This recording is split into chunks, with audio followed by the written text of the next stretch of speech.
वो एजाज़ हासिल करने के लिए कि आप ह्यूमन राइट्स एक्टिविस्ट हो, you have to do a lot. Absolutely illegal, unconstitutional, and completely violates our commitments under international law. मेरे ख्याल से कि ये बड़ा अफसोस होता है जब मैं ये पढ़ता हूँ और सुनता हूँ, चाहे वो पीटीआई के ही वर्कर्स क्यों ना हो, कि वो जी all of a sudden we don't know where they are. तो जो ह्यूमन राइट्स का रोना रो रहे हैं सारे लोग, चाहे वो शीरी मज़ारी साहिबा हों, मलिका बुखारी साहिबा हों, चाहे वो रोता हुआ अबरारुल हक, वो अलहदा बात है कि अगले दिन फिर वो कॉन्सर्ट कर रहा होता है, नस पंजाब में नच कर रहा होता है, ये सारे वक्त तो रो रहे हैं, लेकिन इनको आज रुलाने का मौका मिले तो ये ऐसे उस मौके को छाप लेंगे. पीटीएम वाले तो ह्यूमन बींग्स थे ही नहीं, औरत मार्च वाले तो ह्यूमन बींग्स थे ही नहीं, वो जो आपके बलोच मिसिंग पर्सन्स, जो आपके मिसिंग पर्सन्स हैं, वो तो ह्यूमन बींग्स थे ही नहीं. वह हम बेचारे हैं, देखो उफ हमारे साथ कितना जुल्म हो गया, हम अब रो रहे हैं जगह जगह. वो तो सिर्फ तब अगर बहुत ही कोई घटिया किस्म का मुकाम आ जाए तो शायद तब मैं कंसिडर करूंगा. इनको तो मैं मानता ही नहीं ना, they are not legitimate people. वो इसलिए नहीं because he does not believe in parliamentary democracy. अस्सलाम वालेकुम मुनीब, कैसे हैं? बहुत शुक्रिया आपने हमें टाइम दिया. To start off our conversation, first of all, who is, I would like to ask who is Munib, और उसके बाद आप what Munib's do and what likes to do. I think this is a question जिसका answer मैं खुद इसको ढूंढने की कोशिश कर रहा हूँ कि who is Munib. I keep on wondering because years ago one of my friends said कि मुझे समझ नहीं आ रहा कि is this the real you या is this the one that is acting. तो मैंने कहा ये ही question, अभी मुझे भी इसका जवाब नहीं समझ आता कि which Muneeb is this one, तो and which is the real one. तो वो इसलिए because I think I like being that way कि मुझे एक ही वक्त पे बहुत सारे लोग होना, मतलब to be different people at the same time, मुझे ये चीज़ वैसे ही बड़ी पसंद है. सो कभी कभार आई एम वेरी पोलिटिकल, तो कुछ लोग कहते हैं जी पोलिटिकल कमेंटेटर हैं, या a word which I don't like, analyst, because I think people who say कि मैं एनालिस्ट हूँ, they take themselves too seriously, हम बड़ा एनालाइज करते हैं. तो खैर कुछ लोग मुझे कहते हैं एनालिस्ट हूँ, चलो ठीक है शायद. फिर कुछ लोग कहते हैं जर्नलिस्ट है. Now again I don't identify as journalist strictly speaking, because जो जर्नलिस्ट लोग होते हैं वो तो हर रात कोई ना कोई प्रोग्राम कर रहे होते हैं और वो हर चीज़ के पीछे भाग रहे होते हैं, हर खबर के पीछे भाग रहे होते हैं. And although I do comment on every single thing जो कि पाकिस्तान में हो रही होती है, और एक ये बहुत मेरे ख्याल से टर्बुलेंट पोलिटिकल क्लाइमेट है इस मुल्क का, और मैं हर चीज़ पर कमेंट कर रहा हूँ. तो ठीक है, अगर किसी को लगता है मैंने इधर उधर कुछ कॉलम्स वगैरह तो लिखे हुए ही हैं, तो वो जर्नलिस्ट भी हो सकते हैं. Primarily of course I have qualified in law, तो उस तरह से I am a lawyer. And मैंने फिर ह्यूमन राइट्स के अंदर भी एक पिछले साल ग्रेजुएशन कंप्लीट की थी. तो काफ़ी लोग मुझे ह्यूमन राइट एक्टिविस्ट के तौर पे भी इंट्रोड्यूस करते हैं जब मैं इस तरह के प्रोग्राम्स पे whenever I come on these programmes. But again I think कि वो एजाज़ हासिल करने के लिए कि आप ह्यूमन राइट्स एक्टिविस्ट हो, you have to do a lot. तो इसीलिए मैं थोड़ा सा, हाँ, human rights issues either they concern me or either I do feel about them, वो different story है. Whether I would call myself human rights advocate, activist, I think वो लोगों पे depend करता है more than me. But some people have called me that. And I think of myself as a teacher because I have been doing that for now more than 10 years. I teach law. University level के ऊपर जो external आपके UK के programmes हैं, तो मैं law teach करता हूँ. So I primarily identify as a teacher. तो ये हैं वे many different hats at the same time, and so many identities at the same. a lot of identities and a lot of interests because you just mentioned interest. so वो इतना diverse हो जाता है कि एक टाइम पे मैं कहीं सोशल मीडिया पे बैठा हूँगा और मैं लिख रहा हूँगा इमरान खान ने ये कर दिया वो कर दिया, एंड देन लोग गुस्सा कर रहे होंगे. फिर मेरी अगली पोस्ट होगी कि जी मैं आज ये थिएटर में गया था and I met this actor और I talk to that actor, या मैं वहाँ कोई वो मैंने इधर कोई पॉलिटिशियन है जी यूके के अंदर, मैं आज उनसे मिल लिया, मैंने उनसे बात किया, और वो टॉपिक्स बिल्कुल ही डिफरेंट हो जाते हैं. सो उससे एक चीज़ हाईलाइट होती है. या फिर मैं शेयर करता हूँ जी आज मैंने बुक शॉपिंग की, और वो बुक शॉपिंग क्या है, वो कोई रोमांटिक नॉवेल्स हैं. अब एकदम से आप पाकिस्तान की जो पॉलिटिकल कंट्रोवर्सीज हैं उधर से उठ के एक रोमांटिक नॉवल के ऊपर आ गए और आप लिख रहे हो बहुत अच्छी नॉवल है, पढ़ोगे तो रोना आ जाएगा. तो वो इतना डिफरेंट है from one another. It highlights के yes I do like to believe that my interests are very diverse and diversified. तो लिटरेचर का बहुत इंटरेस्ट है मुझे, मूवीज़ का बहुत ज़्यादा इंटरेस्ट है. I am quite a film critic at heart and that is something that people don't know much about. लोगों को नहीं पता, एटलीस्ट मेरे बारे में उनको नहीं पता कि मैं बिल्कुल एक फिल्म क्रिटिक की तरह सिनेमा को अप्रोच करता हूँ. सो बहुत बड़ा cinephile, I am very much attracted to cinema and the world of cinema and movies. तो वो मेरी हॉबीज़ में आ जाता है। एंड ट्रैवलिंग ऑफ कोर्स वो मुझे वैसे ही बड़ा पसंद है, because I think travelling should not be luxury. Unfortunately वो इतनी प्राइसी है, उसको लोग लग्जरी समझते हैं, but I think that it's food for the soul, because until you explored the world beyond your own borders, आपको वो लर्निंग किसी भी डिग्री या किसी भी क्लासरूम में बैठ के नहीं मिलती। एक्चुअली मुनीब, मैं आपसे जो मूवीज़ और बुक्स से हमारा एक सेक्शन होता है वो लास्ट पे हम डिस्कस करेंगे, और आपसे पूछ आस्क के कौन सी फेवरेट हैं। Finally someone is asking me that. या आई डू आस्क फ्रॉम शुक्र है कोई मुझसे ये सवाल पूछ रहा है। No one asks me that question. अच्छा, वो हम उसका एक सेक्शन है, मतलब मैं उसको I will keep that in mind. और अच्छा, हम लेट्स कम टू पॉलिटिक्स मेरे ख्याल से। Of course, and I never shy away from it. या तो जो you are a human rights lawyer, पहले हम थोड़ा सा सीरियस बातें कर लेते हैं। उसमें ये है कि द एब्डक्शंस जो अभी रिसेंटली हुई of PTI workers after, how do you see 9th May event, और वो how would that shape the political landscape of Pakistan? और जो उसके बाद मतलब क्वेश्चंस दो ही बन जाएंगे उसमें। और नेक्स्ट जो है वो आप as a human rights activist जो उन एब्डक्शंस को कैसे देखते हैं? अच्छा, सबसे पहले जो आपने एब्डक्शंस की बात की हैं या डिसअपेरेंसेस, मैं आप सबको बता दूं, और ये काफ़ी जो लिसनर्स हैं और स्पेशली जो मेरे सोशल मीडिया हेटर्स हैं वो ये सुन के शायद सरप्राइज हो जाएं, absolutely illegal, unconstitutional and completely violates our commitments under international law. ठीक है, हम जो हर 5 साल बाद जाकर टीटी बॉडीज़ को रिपोर्ट करते हैं, वो चाहे डिफरेंट पॉलिटिकल पार्टीज उस वक्त इख्तियार में उस वक्त पोजीशन में हो, हम जो ये फील करते हैं द नीड कि हमने ह्यूमन राइट्स कमेटी को रिपोर्ट करना है, या हमने वो जो कमेटी है on elimination of discrimination against women या ह्यूमन राइट्स काउंसिल, उनका यूनिवर्सल पीरियोडिक रिव्यू उधर जाकर रिपोर्टिंग करनी है, तो we need to put up that front and we need to put up that face कि जी Pakistan, the state of Pakistan cares a lot about human rights and it's very serious about its international human rights law commitments। तो फिर मेरे ख्याल से कि ये बड़ा अफसोस होता है जब मैं ये पढ़ता हूँ और सुनता हूँ, चाहे वो पीटीआई के ही वर्कर्स क्यों ना हो, कि वो जी all of a sudden we don't know where they are, या वो आर्बिट्रेरली अरेस्ट हो गए। तो ये बात तो आई थिंक कि मुझे कोई इधर क्रिस्टल बॉल की जरूरत नहीं पड़ेगी, ये मैं कोई वखरी बात नहीं कर रहा, ये कोई मैंने बड़ी नॉवल बात नहीं कर दी, कि even your own laws which were introduced to implement Pakistan international law commitments, और हमारा आइन जो है, ठीक है, आप फ्रीडम ऑफ लिबर्टी आप लोग कह लें, फ्रीडम ऑफ एक्सप्रेशन कह लें, यहाँ तक कि जो अब आर्टिकल 10A को बहुत ज़्यादा साइट किया जाता है कि जी ड्यू प्रोसेस राइट्स होते हैं, फेयर ट्रायल के राइट्स होते हैं, it flies in the face of every single legal provision at both national as well as international levels। So बड़े मुझे एक क्रिटिसिज्म का सामना करना पड़ता है कि आप पीटीआई के वर्कर्स के राइट्स के बारे में बात नहीं करते।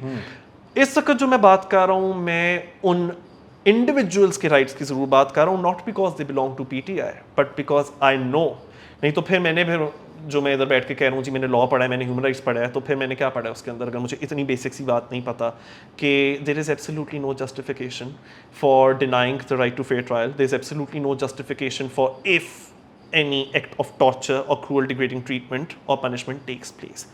कह दिया मैंने, without any ifs and buts. So I will not continue this sentence with but. ठीक है, जैसा कि आप जिब्रान नासिर की जो एब्डक्शन है या मैंने उसको कंडेम किया था, बट उसको करते हैं, बट सेम उसी तरह से आप पीटीआई वालों की इमरान रियाज खान नाम ले लेते हैं। सो क्या Imran Riaz Khan does he deserve कि उसको डिसअपीयर किया जाए? बिल्कुल भी नहीं। क्या मैं इधर ऐड करूंगा कि इमरान रियाज खान खुद जब he was on the right side of power तो अपने वीलॉग्स के ऊपर यही कहते थे कि बलोच मिसिंग पर्संस के साथ भी जो हुआ, उन्होंने कुछ तो किया होगा कि उनके साथ ये हुआ है, उनके जो रिलेटिव्स थे जो वो मिसिंग पर्संस वाला इशू उठाते थे वो गद्दार हैं, जो पीटीएम के एक्टिविस्ट हैं उनको भी गद्दार कहते थे, औरत माश वाली तो हैं भी है। ये नैरेटिव था इमरान रियाज खान साहब का। ठीक है, यहाँ तक कि जो वेरी ट्रेजिकली मिस्टर अशर Sharif and he lost his life, ठीक है, उन्होंने भी अपनी ज़िंदगी में बहुत ही कहा था, उनकी क्लिप्स मौजूद हैं कि ARY के ऊपर बैठ के वो कहते थे कि क्यों हमारी जो फ़ौज है और क्यों हमारी जो ऑफिशल्स हैं वो एक्शन नहीं ले रहे इन PTM के गद्दारों के ख़िलाफ़। अब बात इस तरह से है कि मुझे यहाँ लोग कहेंगे जी 2 wrongs don't make a right। ठीक है, मान लिया Imran Riaz Khan was wrong when he said that, वो हमें अब एहसास हो रहा है। बट अब जब इमरान रियाज खान के साथ हो रहा है, डोंट जस्टिफाई। सो पहली चीज़ ये है, I don't believe in justifications, because मैं हमेशा ही कहता हूँ, मेरा एक कोटेबल कोट है कि justification makes you weak and strength lies in never having to justify yourself. पर क्या ये सच है? वो है क्या? अब मैं सच बोलने से घबराऊंगा क्योंकि लोगों को बुरा लगेगा? बिल्कुल भी नहीं। लोगों को बुरा लगता है तो ये तो मेरी बड़ी फ़ख्र की बात है लगे, लेकिन अपने वक्त पे इमरान रियाज खान साहब ने भी ये किया, and that is no justification if the same thing happens to him. तो उनके साथ हो रहा है वो भी गलत है। तो फिर इस सिचुएशन में क्या होना चाहिए? मतलब अब सवाल ये है कि जब ह्यूमन राइट्स अब्यूज़र्स के ह्यूमन राइट्स अब्यूज़ होना शुरू हो जाए, क्योंकि मेरे लिए वो एक बहुत बड़ा मॉरल डिलेमा है। मुझे बिल्कुल बहुत इश्यूज होते हैं, प्रॉब्लम होते हैं कि मैं कहता हूँ जी Imran Khan, not Riaz Khan, the main Imran Khan की ह्यूमन राइट्स के साथ ये हो गया, या खतीजा शाह की ह्यूमन राइट्स के साथ ये हो गया, इमरान रियाज खान की ह्यूमन राइट्स के साथ ये हो गया, ऑल दीज पीपल, ठीक है। यहाँ तक कि फवाद चौधरी जो कि हंसते थे उस वक्त असद अली तूर जैसे जर्नलिस्ट के ऊपर कि अपने ऊपर अटैक स्टेज करवा रहे हैं और वो इसी ताकि इनको बाहर असाइलम मिल जाए, ये सारे तो मलाला बनना चाह रहे हैं, ठीक है। फवाद चौधरी साहब का भी नैरेटिव था, फिर उनकी रोते हुए वीडियोस भी आई, फिर उन्होंने कहा उनके साथ टॉर्चर भी हुआ। अब मेरे लिए ये बहुत बड़ा डिलेमा हो जाता है कि मैं जानता हूँ कि जिस दिन इमरान खान को फिर से कुर्सी मिल गई, मुझे ये बात का पता है, मैं यकीन से ये बात कह रहा हूँ and I am totally unapologetic about it, जिस दिन फवाद चौधरी फिर से मिनिस्टर बन गया, जिस दिन इमरान रियाज खान, आई होप कि he gets found, he deserves to get found, he deserves to live his life with dignity, जिस दिन इमरान रियाज खान अपने वीलॉग पे वापस आया with the same script and with the same script providers banking him, उन्होंने कुछ नहीं सीखा होगा, वो फिर से वही वाला स्क्रिप्ट दोहराएंगे। और फिर मेरे लिए मॉरल डायलेमा होता है कि मैं तो आज इन लोगों के लिए ह्यूमन राइट्स का रोना रोकर इनको वापस इक़्तिदार में ले आऊँ, ये लोग मेरे लिए नहीं बोलेंगे, मैं तो इनके लिए बोल दूंगा। तो फिर क्या मुझे बोलना चाहिए या इन लोगों को मैं सबक सीखने दूँ of the same system which they had themselves helped cement, ठीक है। इन्होंने क्रिएट नहीं किया वो सिस्टम, तो कोई 70 हमारे पास 7 दहाइयों से मौजूद है, ठीक है, जिसका हिस्सा ये लोग थे और बड़े फख्रिया थे उस बात के ऊपर कि हम इस सिस्टम का हिस्सा हैं, बट इन्होंने उसको स्ट्रेंथन किया, बिल्कुल किया। ये जो पूरा आपके इस वक्त जो ह्यूमन राइट्स का रोना रो रहे हैं सारे लोग, चाहे वो शीरी मज़ारी साहिबा हों, मलिका बुखारी साहिबा हों, चाहे वो रोता हुआ बरारुल हक, वो अलहदा बात है कि अगले दिन फिर वो कॉन्सर्ट कर रहा होता है, नस पंजाब में नच कर रहा होता है, ये सारे इस वक्त तो रो रहे हैं, लेकिन इनको आज रुलाने का मौका मिले तो ये ऐसे उस मौके को छापेंगे। वहाँ मैं क्या करूँ, ये सवाल उठता है। ये आपके लिए एक बहुत बड़ा डिलेमा है, ठीक है। मैं इस वक्त सोशल मीडिया पे बहुत बड़ा विलन तो लोगों को नजर आ रहा हूँ कि ये इस रियासत के साथ मिल गया है और ये पीटीवी के ऊपर जाता है और ये कहता है कि जो 9 मई को हुआ और जो अटैक्स हुए GHQ के ऊपर या जो कोर कमांडर के हाउस के ऊपर या जो मोर चोरी किया गया बहुत बुरा हुआ, ये वो सब कहता है। सो ये तो उस नैरेटिव को स्ट्रेंथन कर रहा है जिस नैरेटिव के ऊपर आप PTI के कारकुन के राइट्स को अब्यूज़ कर रहे हो, तो ये क्रिटिसिज्म मेरे रास्ते बहुत आती है। टू बी वेरी क्लियर, मैंने कभी ना ये लिखा है ना मैंने ये कहा है बहुत अच्छा हो रहा है उनके साथ। हाँ, मैं खुश ज़रूर हुआ था इमरान खान की अरेस्ट के ऊपर, not as a कानूनदान, not even as a human rights activist, but as a person who wants to see divine justice, natural justice operate, karma जिसको आप कहते हैं, ठीक है, कि what goes around comes around, उस एंगल से मैं बहुत खुश था। और क्यों ना होता, because Imran Khan did some मतलब much worse than this to his own opponents। तो जब मेरी एक सेंस ऑफ जस्टिस को एक इत्मीनान मिला कि it came back to haunt him, slapped him in the face as well, तो मैं किस चीज़ का रोना रोता। Was that engineered 9th में या what do you think? Is anything not engineered? अब ये सवाल आता है ना, देखो अब जब आपको पता है कि ये पाकिस्तानी लैंडस्केप है, मुझे इस बात का पता है, मैं आज एक there are certain red lines and Imran Khan is not that red line, वो सिर्फ PTI सपोर्टर्स का रेड लाइन है। मैं दूसरे रेड लाइंस की बातें कर रहा हूँ जो कि आप लोगों को भी पता है मैं कौन सी रेड लाइन की बात कर रहा हूँ। तो इतने मतलब यार इतने चूचे ना बनो, आप लोग, आप सब जानते हो मैं कौन से रेड लाइन की बात कर रहा हूँ। अगर मैं वो क्रॉस कर दूंगा, मुझे नहीं पता कि मेरे साथ क्या होगा, गलत होगा कानूनी तौर पे, तो मुझे नहीं पता क्या होगा, आपको नहीं पता आपके साथ क्या होगा। सो हम लोग 2 चीज़ें कर सकते हैं, खुद को तसव्वुर कर लें और ओवर एस्टिमेट कर लें कि हम तो तब्दीली ला रहे हैं, हम हकीकी आज़ादी के लिए निकले हैं, तो चलो अब तो हमें एक चीज़ पसंद नहीं आई, एक गैर कानूनी चीज़ जो कि दूसरों के साथ होती रही थी और हम उस वक्त बढ़ावा देते थे, वो आज हमारे साथ होगी, हमें पसंद नहीं आई, तो अब हम लोग जाएंगे और अब हम लोग और कानून तोड़ेंगे, हम लोग क्रिमिनल डैमेज करेंगे, हम लोग वेंडलिज्म करेंगे, हम लोग रियासत के बारे में ऐसी ऐसी बातें कहेंगे कि जो एक आपकी नेशनल कोहेशन है वही टूट जाए। हम लोग ऐसा करेंगे कि कोर कमांडर के घर में चले जाएंगे, हम लोग प्रोपेगेंडा करना शुरू कर देंगे, हम लोगों की जौन से वो पॉलिटिकल पार्टी उसकी जो लीडर्स हैं वो व्हाट्सएप के ऊपर कहेंगे यहाँ पहुँचो, वहाँ पहुँचो, इधर पहुँचो, GHQ जाओ, GHQ के ऊपर चले जाएंगे और वर्दी निकाल कर एक सर्विंग आर्मी ऑफिसर की उसको लहराएंगे और कहेंगे कि जी उसका वेस्ट साइज 50 है और जैसे ही हमारी पकड़ोगी हम फिर से वापस छुप जाएंगे। या तो ये किया जा सकता है, एक ऑप्शन तो ये है, वो आप लोगों ने आजमा कर देख लिया, भुगतो उसके नताइज।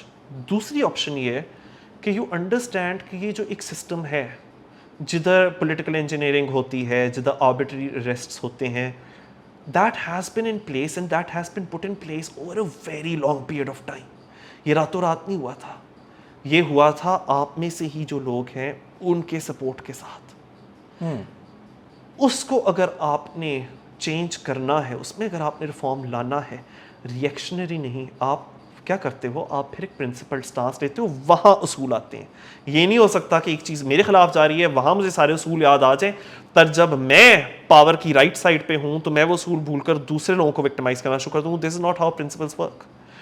आप स्लोली ग्रेजुअली उस सिस्टम के मुताबिक नेविगेट करके एक बयानिया बनाते हो, एक नैरेटिव बनाते हो, काउंटर नैरेटिव बनाते हो टू द स्टेटस को, और फिर आप उसको कानून तोड़कर, शहरों को आग लगाकर, इस तरह से पाकिस्तान रेडियो और GHQ की बिल्डिंग्स पे हमला करके नहीं करते।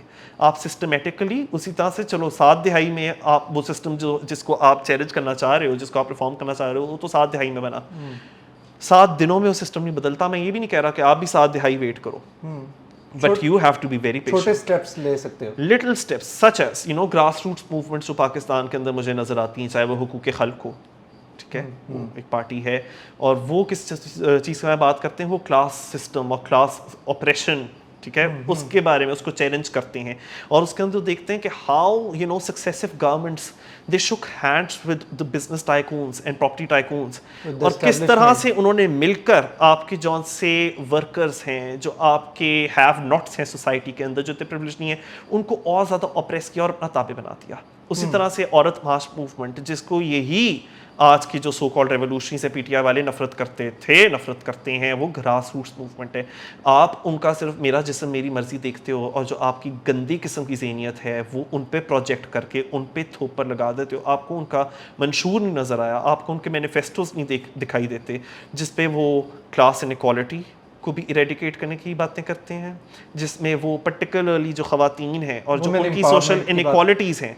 अच्छा, एम्पावरमेंट के ऊपर भी हो जाता है ना, क्या एम्पावरमेंट, बेहयाई, ये करनी है, ये वाली एम्पावरमेंट चाहिए तुम लोगों को, डिफेंस की आंटी हो, ये इनकी घटिया ज़बान है। या एम्पावरमेंट से मुराद, they are asking for maternity care, they are asking for women being able to have access to जो उनकी sanitary needs होती हैं, purely because of women's biological needs which they cannot help, और जिसको यहाँ बेहयाई का नाम देकर सेंसर किया जाता है। आप उनकी जो women's health है, उनके इश्यूज़ के बारे में बात नहीं कर सकते, क्योंकि यार आपके दिमाग इतने गंदे हैं, आपको उसमें भी फहाशी नज़र आती है।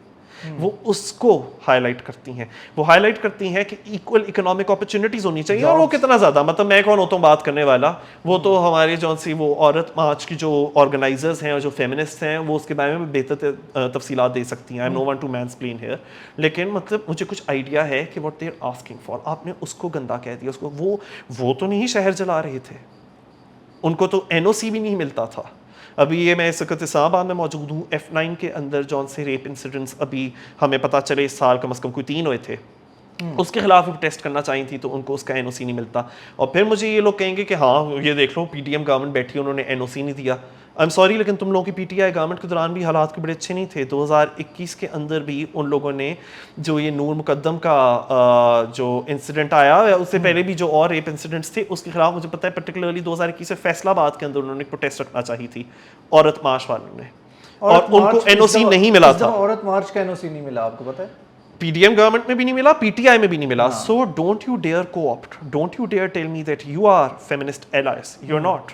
क्योंकि जब तुम लोगों के पास भी पावर थी, तुमने PDM से भी ज़्यादा बुरा किया था। अच्छा, मैं ये क्यों कह रहा हूँ, PDM से भी ज़्यादा भी बुरा किया था। मुझे बिल्कुल पता है कि इस साल औरत मार्च हुआ, उसके ऊपर PDM की तरफ से, PDM गवर्नमेंट थी, एडमिनिस्ट्रेशन थी, पुलिस वालों ने लाठीचार्ज किया और ख़वातीन के साथ जो बदतमीज़ी की, और वो आपके मेल पुलिस अफसरान थे, ठीक है, और हुकूमत PDM वाली थी। You must have witnessed it, so you know even better than me. क्या ये बहुत बड़ा एहसान है कि बाद में जाकर आपके जो इंटीरियर मिनिस्टर हैं, उन्होंने जाकर, या जो आपकी क्लाइमेट चेंज मिनिस्टर हैं शहरीमान साहिबा, उन लोगों ने कंडेम किया इसको सोशल मीडिया पे, उन्होंने बहुत बड़ा एहसान किया हम पे? बिल्कुल भी नहीं। इन द फर्स्ट प्लेस ये होना ही नहीं चाहिए था। Under the government's watch it should not have happened. At the same time condemnation I, मेरे ख्याल से आई। अभी भी आप देख लें, आप उस दिन के बाद जो ट्वीट्स हैं मार्च के अंदर राना सनाउल्लाह साहब की, इंटीरियर मिनिस्टर, उन्होंने ये लिखा कि जी ये चीज़ बड़ी गलत हुई है जो हुई है। गलत को हम कम से कम गलत मान रहे हैं। तो इतनी थोड़ी सी एक सक्सेस जौन सी है औरत मार्च मूवमेंट की या फेमिनिस्ट कॉज की, बहुत छोटी है, बल्कि मैं कहता हूँ कि ना होने के बराबर है, पर है। जब यही चीज़ 2020 के औरत मार्च के दौरान, जब आपकी हया मार्च वालियों ने और जब आपके जामिया हफ्सा वालों ने पथराव किया था पीसफुल प्रोटेस्टर्स के ऊपर, पीटीआई सपोर्टिंग अकाउंट सारे देख लो, वो कह रहे थे ठीक किया इन बेहया औरतों को, सीधा कर दिया, इनको इनकी औकात दिखाई, इनके साथ तो इससे भी ज़्यादा बुरा होना चाहिए था। इनके ही जौन से उस वक्त जिनके साथ ISPR मिलकर फिल्में बनाती थी, काफ कंगना नाम की, खलील रहमान कमर साहब, जो इमरान खान साहब के साथ हर वक्त बैठे ही होते हैं और फिर हिमायत भी कर रहे होते हैं खान साहब की, उनके टेलीथॉन्स में भी बैठे होते हैं, सिर्फ कोई एक तस्वीर नहीं है, PM हाउस में भी जाकर उनको मिले, और जिनकी काफ़ी मैं कहूँगा कि एक पैट्रनेज भी PTI उनकी करता रहता था, उनको बड़ी प्रोजेक्ट्स देता था। फवाद चौधरी साहब उनके मेरे पास तो की बड़ी तारीफ़ें करते थे जब वो औरतों को बैठ के गालियाँ दे रहे होते थे। जो औरत मार्च के ख़िलाफ़ तब प्रोपेगेंडा हुआ था उस वक़्त, इमरान रियाज खान, जमील फ़ारूकी, सिद्दीक जान, पूरे का पूरा बोल्ड न्यूज़ और या मकबूल जान, ये सारे जिनके साथ आज बड़ा जुल्म हो रहा है, साबिर शाकिर, समी इब्राहिम, बहुत ज़्यादा जुल्म हो रहा है ना इन लोगों के साथ। इन लोगों ने औरत मार्च के बारे में जो बातें कही थी फॉरेन फंडेड, आज आप पर आकर लग रही हैं। आज आप कह रहे हो कि ऐसा नहीं है, आज आप मेरे साथ बैठ के ह्यूमन राइट्स का परचम लहरा रहे हो। सो ये होती है ग्रास रूट्स मूवमेंट, औरत मार्च, हकूक़ खल्क। मैंने अभी ये जो इतनी PTM ये हैं जो कि अली वज़ीर और मोहसिन टावर अरेस्ट नहीं हुए थे, उन्होंने कभी इस तरह की बातें कही थी कि हमारी रेड लाइन है, ज़मान पार्क पहुंचो, इधर पहुंचो, कभी उकसाया था? कभी इस तरह से जाकर इन लोगों ने मिलिट्री या गवर्नमेंट बिल्डिंग्स के ऊपर हमला किया था? क्योंकि इस तरह से रेवोल्यूशन नहीं आती। और ये भी कंपेयर किया जाता है कि देखो कि इस तरह से पहले कुछ नहीं हुआ, और ये भी, लेकिन लोगों ने ये कहा कि नहीं, इस तरह से पहले ज़िया का जो टाइम था दैट वाज द वर्स्ट। ठीक है, और भी बहुत सारे टाइम ऐसे रहे। पता क्यों? इस तरह से इन लोगों के लिए पहले कभी कुछ क्यों हुआ था? ये इन लोगों का घमंड है, इन लोगों का तकब्बर है, इन लोगों की सेंस ऑफ एंटाइटलमेंट है कि जिस घड़ी से हमें होना शुरू हुआ था, ये तब ह्यूमन राइट्स अब्यूज़ बनता है। ह्यूमन राइट्स अब्यूज़ आप देखें किसके साथ होता है। ह्यूमन राइट्स में हु इज़ द, मैं अगर देखूं बेनिफिशियरी ऑफ ह्यूमन राइट्स, वो कौन है, किसके लिए बने हैं? ये जो इधर मक्खियाँ उड़ रही हैं मेरे इर्द गिर्द, या जो मच्छर बीच में कभी उड़ रहे हैं, उनके लिए बने थे या ह्यूमन बींग्स के लिए? Human beings obviously. तो जब ये लोग कहते हैं कि ह्यूमन राइट्स अब्यूज़ तो शुरू ही अप्रैल 2022 के बाद हुआ था, तो इनकी डेफिनेशन ऑफ ह्यूमन राइट्स क्या है? PTI supporters, PTI members, only they are human beings. PTM वाले तो ह्यूमन बींग्स थे ही नहीं, औरत मार्च वाले तो ह्यूमन बींग्स थे ही नहीं। वो जो आपके बलोच मिसिंग पर्सन्स, जो आपके मिसिंग पर्सन्स हैं, वो तो ह्यूमन बींग्स थे ही नहीं। तो तभी तो ये कहते थे कि इनके साथ करो, सिखाओ इनको, सबक सिखाओ इनको। तब इसी कहते थे दे वर नॉट ह्यूमन बींग्स। अब जिनको ये लोग ह्यूमन बींग मानते हैं, उनके साथ कुछ बुरा हो रहा है, hence this is a human rights abuse. You get the point? ये है इनकी सेंस ऑफ एंटाइटलमेंट। यहां तक के मुझे कभी कोई नहीं कहता था, जब PDM के भी यानी PMLN उनके जो एलाज हैं पीपल पार्टी वाले, जब वो भी 2018 से 2022 के बीच में उनको भी आर्बिट्रेरली अरेस्ट किया जाता था। सिंध में उनके भी जो रूम्स थे, उनके भी जो कमरे थे, उनके अंदर पुलिस घुस के आ जाती थी, उनको भी आर्बिट्रेरली अरेस्ट किया जाता था। या जिनको आप लिफाफा जर्नलिस्ट समझते थे, या जौन से चैनलों को आप लिफाफा चैनल समझते थे, उनके जो CEO थे वो अरेस्ट हो जाते थे इसी तरह से आर्बिट्रेरली इंजीनियर्ड केसेस के अंदर। तब मुझे PDM सपोर्टर यानी कि नून लीग सपोर्टर भी नहीं कहा करते थे। PTI को तो आप भूल जाएं, मुझे तो नून लीग और पीपल पार्टी सपोर्टर्स कभी नहीं कहते थे बड़ा ह्यूमन राइट्स एक्टिविस्ट बना फिरता है, तो इधर कब बोलेगा, यहाँ क्यों चुप्पी बंद गई तुझे? मुझे कभी नहीं कहते थे when will you speak up for the rights of अभी तो कहते होंगे ना, अभी तो कहते होंगे। नून लीग वाले नहीं कहते, PTI अभी भी नहीं वाले कहते होंगे, but PTI workers are the only workers, PTI supporters are the only supporters जो कि कहते हैं कि यहाँ तू चुप कर गया, जिसने अपनी ट्विटर बायो के ऊपर लिखा है कि पोस्ट ग्रेजुएट है ह्यूमन राइट्स से from the university of London. ये सिखाया तुझे यूनिवर्सिटी ऑफ लंदन ने, ये सिखाया है? अच्छा। या ये वो 3 इडियट्स वाली हरकत तूने की है? ठीक है, वो जो किसी और से लिखवा लिया। तो मैं कहता हूँ इन्विजिलेटेड एग्जाम होते हैं यार, हर कोई तुम लोगों के मुराद सैयद की तरह नहीं है कि उसके पास नकली डिग्रियाँ वगैरह आ जाए। एग्जैक्ट बोल यहाँ नहीं खोला हुआ है, हम यूनिवर्सिटी फ्रेंड की तरफ बात कर रहे हैं। मुझे पता है कि दीज आर योर स्टैंडर्ड्स, आपकी आदत ही सिर्फ ये है किसी और से करवा लो, क्रेडिट आप ले लो, but this was genuine hard work. But anyway, getting back to the point, so ये चीज़ तो मैं नून लीग की तरफ से भी नहीं देखता था कि कब बोलोगे उनके राइट्स के बारे में। ये जो एक चीज़ है ना, उनके राइट्स के बारे में कब बोलोगे, ये सिर्फ पीटीआई वाले ही इस तरह की भाषा का प्रयोग करते हैं और कोई नहीं करता। औरत मार्च बहुत उनके साथ बुरा हुआ है। अली वजीर, मोहसिन डावर, पीटीएम वाले, आप कुछ भी कह रहे हो, ठीक है, जो इवन वो जो स्टूडेंट यूनियंस को बहाल करने की वो टेस्ट शुरू हुई थी 2019 में, उसको भी तब पीटीआई वालों ने कहा था कि जी ये भी गद्दार है। उन लोगों के साथ भी जुल्म हुआ। शेख रशीद, मुझे याद है अभी तक कि उसने जब शेलिंग की थी प्रोटेस्टिंग, ये जो आपके सिविल सर्वेंट्स हैं वो प्रोटेस्ट करे थे, उनके ऊपर शेलिंग करके कहा मैं तो सिर्फ ट्राई कर रहा था, एक्सपेरिमेंट कर रहा था, चेक कर रहा था कि अभी भी जो वेपन्स है वो चल रहे हैं या नहीं चल रहे। तो उन लोगों को कभी मैंने देखा इस तरह का विक्टिम कॉम्प्लेक्स नहीं हुआ। हम बेचारे देखो, उफ, हमारे साथ कितना जुल्म हो गया, हम अब रो रहे हैं जगह जगह। आजम स्वाति, उसने जो अक़लियतों के बारे में बातें की हैं, उसने कितनी दफ़ा कहा है कि लानत भेजते हैं उनके ऊपर। ऐसी आपने भड़काऊ किस्म की बातें की हैं, और फिर आपके साथ कुछ बुरा होता है। मैं ये तो कह दूंगा आपके साथ जो हुआ गैर कानूनी हुआ, लेकिन अगर आप ये उम्मीद कर रहे हैं कि मैं रोऊंगा आपके लिए, एक टसुआ भी नहीं, इस गलतफहमी में कभी ना रहना। तो क्या मैं अपने इस स्टांस के ऊपर टिका हुआ हूँ कि जो बीज आपने दूसरों के लिए बोए वो आपको भी उसका एक जायका जौन सा है वो चखना चाहिए, एंड यू डिज़र्व इट।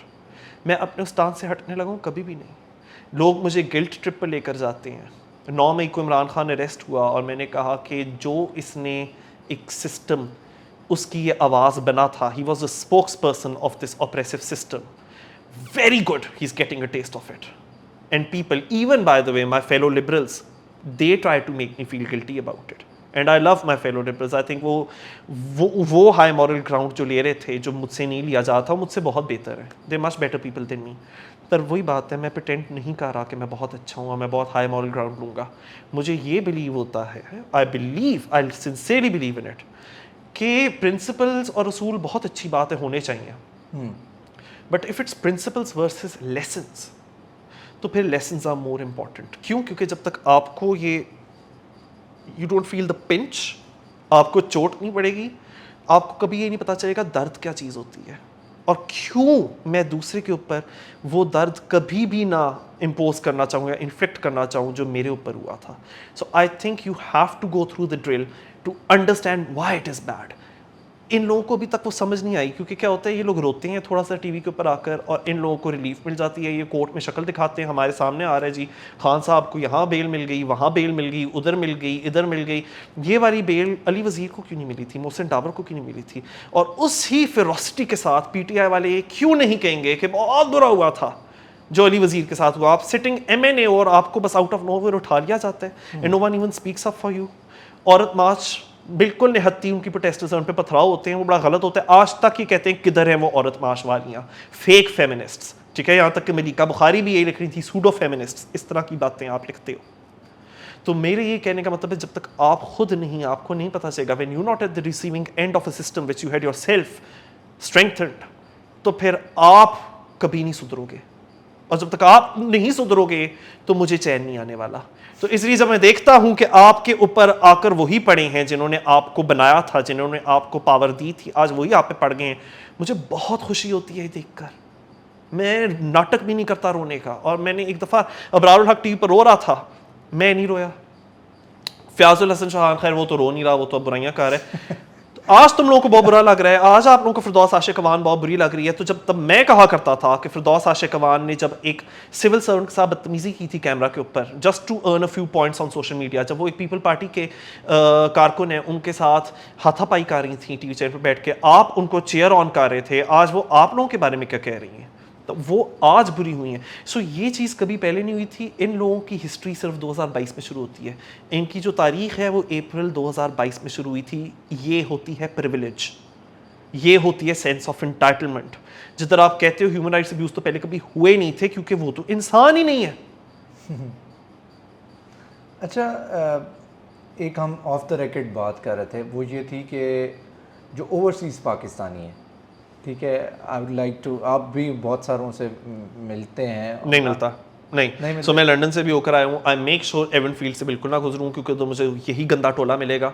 अच्छा, आई मेक श्योर कि I never get to see that side of London, because that is not what London means to me.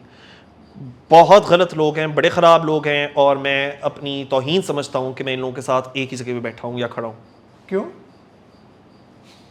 Because they go against every single principle and value that I represent, which is one of not telling others that you're better than them, not being patronizing and degrading towards others. ये जिस political ideology को represent करते हैं, वो political ideology अक़लियतों को सख्त नापसंद करती है, उनका right to exist उसको डिनाई करती है। जो आपकी माइनॉरिटीज़ हैं, बाय माइनॉरिटीज़ आई मीन आपकी ethnic minorities, religious minorities, gender, sexual minorities, उन सब को, उनके बारे में जो ये बातें करते हैं, यानी जो पीटीआई के जो आप लोग देख लें, जो प्रोटेस्टर्स हैं सो कॉल्ड लंदन के बाहर, उन्होंने जो ख़वातीन के बारे में गंदी ज़बान इस्तेमाल की अपने नारों के अंदर, मैं वो इधर रिपीट नहीं कर सकता जस्ट बिकॉज वो पीटीआई के ख़िलाफ़ है वो वाली ख़वातीन, और वो दूसरी पॉलिटिकल पार्टी से बिलोंग करती हैं। आप गाली सिर्फ उस खातून को नहीं दे रहे, आप इस तरह की सेक्सिस्ट लैंग्वेज नॉर्मलाइज कर रहे हो टुवर्ड्स वुमेन। सो मैं इसको, I think it's really beneath my self to be seen anywhere near these people. तो शुक्र है मेरी ऐसे लोगों से बातचीत नहीं होती है, I consciously make a decision कि मेरी ऐसे लोगों के साथ बातचीत ना हो। तो लेकिन ये है कि मैं ये आपका व्यू लेना चाहूँगा कि हाउ इमरान खान ने इतनी ज़्यादा फॉलोइंग उनकी कैसे ले ली? अच्छा, अगर तो मैं एक कंस्पिरेसी थियरिस्ट बन के बात करूँ तो मैं कहूँ जी फॉरेन फंडिंग हो रही है, ठीक है, बिकॉज ये तो सबसे आसान है ना, पाकिस्तान में आप कहते थे, पर ये बिल्कुल झूठ भी नहीं है। यानी इन लोगों को लगता है इलेक्शन कमीशन पाकिस्तान जौन सा है उसके बारे में कहते हैं जी बिक गया है या बिका हुआ है, शुरू से ही बिका हुआ था, तो फिर आपने पॉइंट क्यों किया था सीईसी को, ठीक है, तब तो आप बड़ी तारीफें करते थे, लेकिन चलो ईसीपी ने भी वो प्रोहिबिटेड फॉरेन फंडिंग के ऊपर इनको नाअहल करार दे दिया है। उसके अलावा ये लोग तो खुद मानते हैं, खान साहब ने खुद कहा, वो आरिफ नकवी खैर के बारे में जी थोड़ी बहुत मनी लॉन्ड्रिंग होगी तो क्या होगी, तो मतलब इन्होंने इस बात का इकरार किया है कि इन लोगों को फॉरेन फंडिंग आ रही थी, वो वूटन और अब वो कितने गंदे गंदे नाम थे क्रिकेट टीम्स के, मैं वो इधर दोहरा भी नहीं सकता, ठीक है, फदर समथिंग वगैरह वगैरह, इन्होंने वो टीम्स बनाई थी, वहाँ से उनकी फंडिंग आ रही थी, वो ये सब मान रहे हैं, खुद मानते हैं कि हमने वो फंड्स रिलीज़ किए हैं कि यूएस के अंदर भी लॉबिंग हो, और अब वो फॉरेन एजेंट के तौर पे शहबाज गिल साहब रजिस्टर भी हो गए।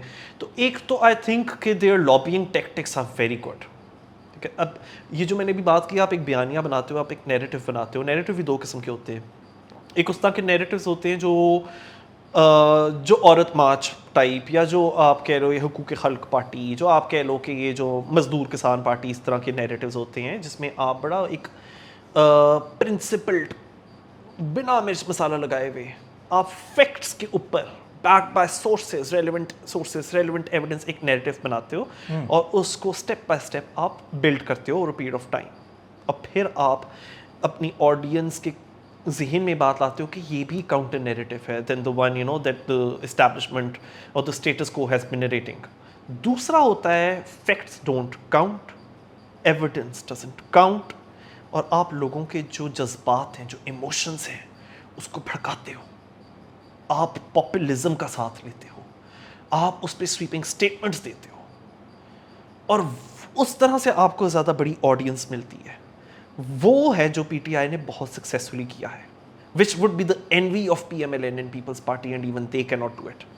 बट उसमें you have to think very much like the devil, मतलब उसमें principles they don't count, everything is fair, उसमें self interest is the only guiding factor, and it's not just a guideline, it's a rule, self interest. अब populism क्या होता है? Populism ये होता है, यहाँ मेरे सामने कैमरा ऑन है, यहाँ आप मेरे आगे बैठे हैं, आपने जो प्लेटफॉर्म दिया बोलने को, मैं इधर बैठ कर कहना शुरू कर दूँ, पाकिस्तानी लोग, मेरे पाकिस्तानियों, आप लोग बहुत अच्छे लोग हो, आपका कोई कसूर नहीं है आपके साथ जो बुरा भला हो रहा है, आप एक अजीम खुद मुख्तार कौम हो, आपके साथ जुल्म किया गया है, आपके ऊपर चोर मुसल्लत कर दिए गए थे, और ये हम एक बहुत तरक्की पसंद, एक खुद मुख्तार इस्लामी जमहूरियत है और ये हमारे खिलाफ साजिश हो रही है, ये वेस्टर्न ममालिक, ये मगरबी दुनिया हमारे खिलाफ एजेंडाकारी, उनसे बर्दाश्त नहीं हो रहा कि हम इतने कमाल के लोग हैं।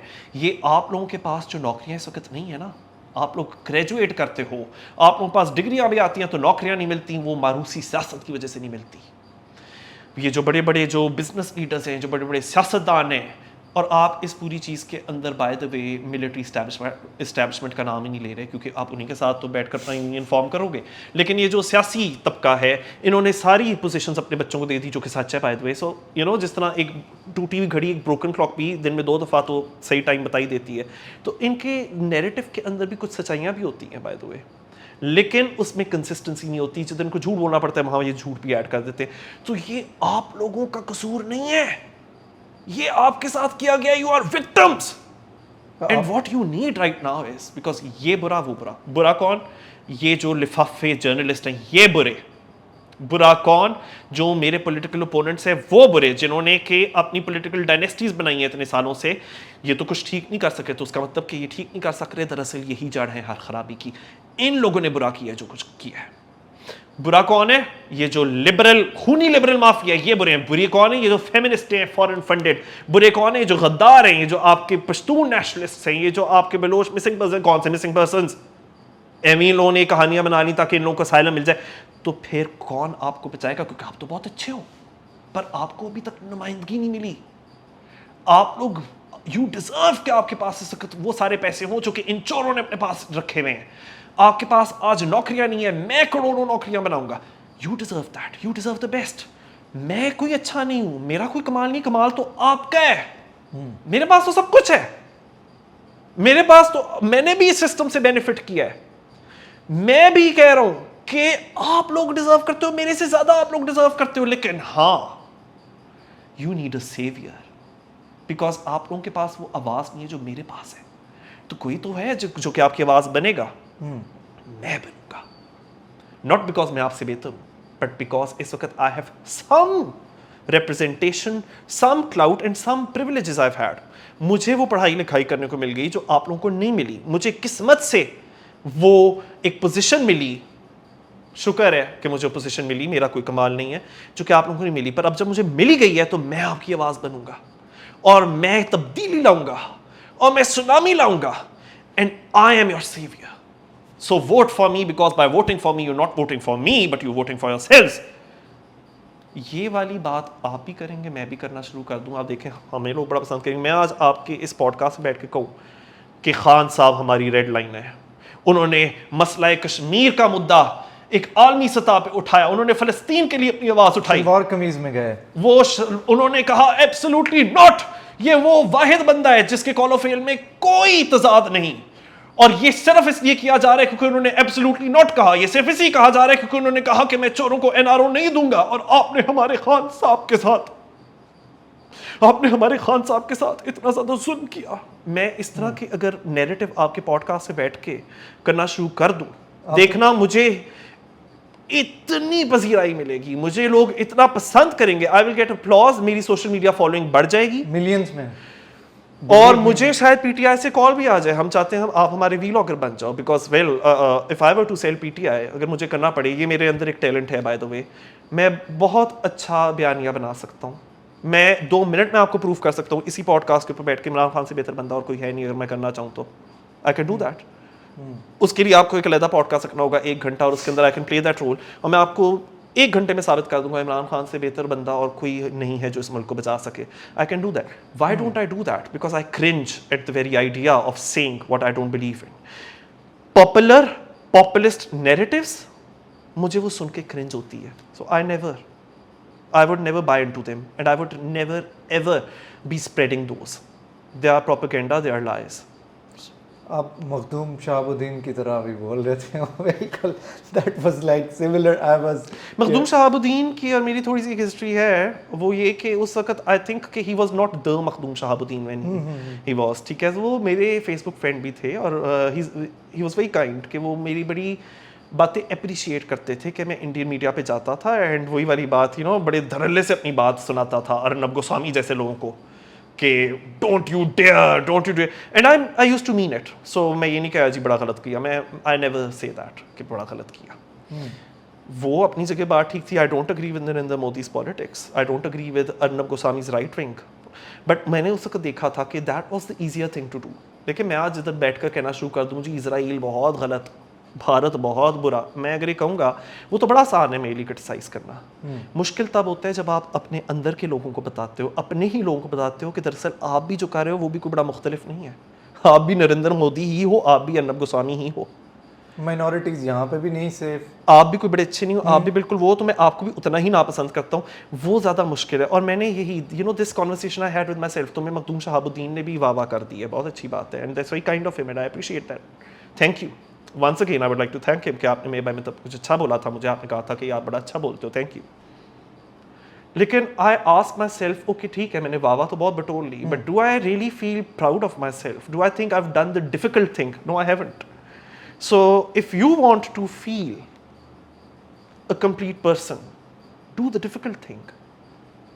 इन लोगों को बताओ कि ये लोग किधर गलत हैं, जो लोग तुम्हारी तारीफ़ें कर रहे हैं उनको बताओ कि वो खुद भी कैसे हैं. क्योंकि जो लोग मेरी तारीफ़ें कर रहे हैं, आई एम नॉट प्राउड कि इतने सारे लोग थे जो इमरान खान की सियासत के साथ, जो खलील रहमान कमर की बातों के साथ एग्री करते थे, और मुझे बताते थे कि यार आपने बहुत अच्छा किया भारतीय मीडिया के ऊपर जाकर. तो मुझे थोड़ी सी शर्म आती थी कि if this is the kind of fan following that you've got or you've generated for yourself, there must be something very wrong with you. So does it mean कि अगर आप प्रो इंडिया हो जाओ तो only then you can be right? मेरे ये कहने मतलब एक बहुत बड़ी मिसकंसेप्शन है. आपको ये शो करने के लिए कि आप लिबरल हो, you have to become pro Modi. You don't. You can be both. आप मोदी की पॉलिटिक्स के भी अगेंस्ट बात कर सकते हो, I really don't agree with it. Netanyahu की भी पॉलिटिक्स के साथ डिसएग्री कर सकते हो, जो कि मैं क्या कहूँगा वो ह्यूमन राइट्स वॉच वगैरह कह चुके हैं उनके बारे में कि वो जो हरकतें करते हैं. और आप इधर जौन से पॉपुलिस्ट्स बैठे हुए हैं और जिस तरह से वो आपकी मजहबी अक़लियतों के ख़िलाफ़ बातें करते हैं, फेमिनिस्ट्स के ख़िलाफ़ बातें करते हैं, लिबरल्स के ख़िलाफ़ बातें करते हैं, आप उसको भी क्रिटिसाइज़ कर सकते हो. NGOs और ह्यूमन राइट्स वगैरह को माफिया, ह्यूमन राइट्स ऑर्गेनाइजेशन को माफिया कहते हैं, आप उनके बारे में भी बात कर सकते हो, उनको भी बुरा भला कह सकते हो. So these things are not mutually exclusive. अच्छा, हम बात कर रहे थे थोड़ी देर पहले जो मूवमेंट्स हैं जैसा कि हकूक़ खल्क है, फेमिनिस्ट मूवमेंट है, उसके अलावा PTM, आपके ख़्याल से वो सस्टेन करेंगी, मतलब कि चल पाएंगी, प्रोलॉन्ग कर सकेंगी अपने इस जो उनके गोल्स हैं, जो उनके, और ख़ास तौर पर जो हकूक़ खल्क है, या मतलब मैं मिक्स में भी कर रहा हूँ, लेकिन मैं सारियों को पूछूंगा कि वो अपने उसको प्रोलॉन्ग कर सकेंगी जो, या गोल्स को अचीव कर सकेंगी? It's very difficult for them, and ये बात वो ख़ुद भी जानते हैं. आप ये देख लें कि इस आपकी जो इस्टेब्लिशमेंट है उन्हीं की तरफ से सहारा मिला था, और उसके बावजूद भी even main stream party like PTI वो 2013 वाले इलेक्शन में भी कितनी बुरी तरह से वो लोग पिटे थे. ठीक है, उससे पहले भी जब वो इलेक्शंस होते थे तो वो उसके अंदर बड़ी बुरी तरह से पिटते रहते थे, तो उसमें भी देर लगी थी. तो यू कैन इमेजिन इनको तो बिल्कुल ही कोई सपोर्ट नहीं है, बिकॉज ये तो मतलब ये जो पार्टीज़ का आपने नाम लिया है, दे नॉट इवन प्रिटेंडिंग कि they want the establishment support, they not interested in it. ये बड़े क्लियर है कि हमारा एक फर्म स्टांस है कि हम लोग एस्टैब्लिशमेंट की गोद में नहीं बैठेंगे. तो you can well imagine in लोगों के लिए आगे सिर्फ एक बड़ी दर्दनाक सफ़र पड़ा हुआ है. इन लोगों, it's a very painful journey for them ahead, it's a very difficult road ahead for them. उसमें अगर देखा जाए, this is as close as you can get to impossible for them to ever gain power. लेकिन would they be able to gain an audience? Would they be able to capture the public's imagination and उस तरह से gain some clout, maybe some leverage over the establishment? Perhaps could be, वो इसलिए because यही तो इनको मैं ऐसी जेन्युइन ह्यूमन राइट्स मूवमेंट मानता हूँ. इनको मैं जेन्युइन एक वो जो होता है ना सोशल कॉजेस को जो उनसे जो मोटिवेटेड मूवमेंट्स होती हैं, मैं इनको इसलिए जेन्युइन ग्रास रूट्स मूवमेंट मानता हूँ, because they really care about the common woman, the common man on the street. तो ये उनके कॉज को उठाकर चल रहे हैं, and they are ready to face all the challenges. ये वो नहीं करने वाले कि अरेस्ट हो गए तो चलो जी शहरों को आग लगा दी. ये तो बुजदलों का काम होता है ना. कि एक रात आपसे जेल में नहीं जाया गया। आप रेवोल्यूशन तो लाना चाहते हो, लेकिन जो रेवोल्यूशन के साथ जो एक दर्दनाक सफ़र आप लोगों ने एक झेलना होता है, आप वो झेलने को नहीं तैयार।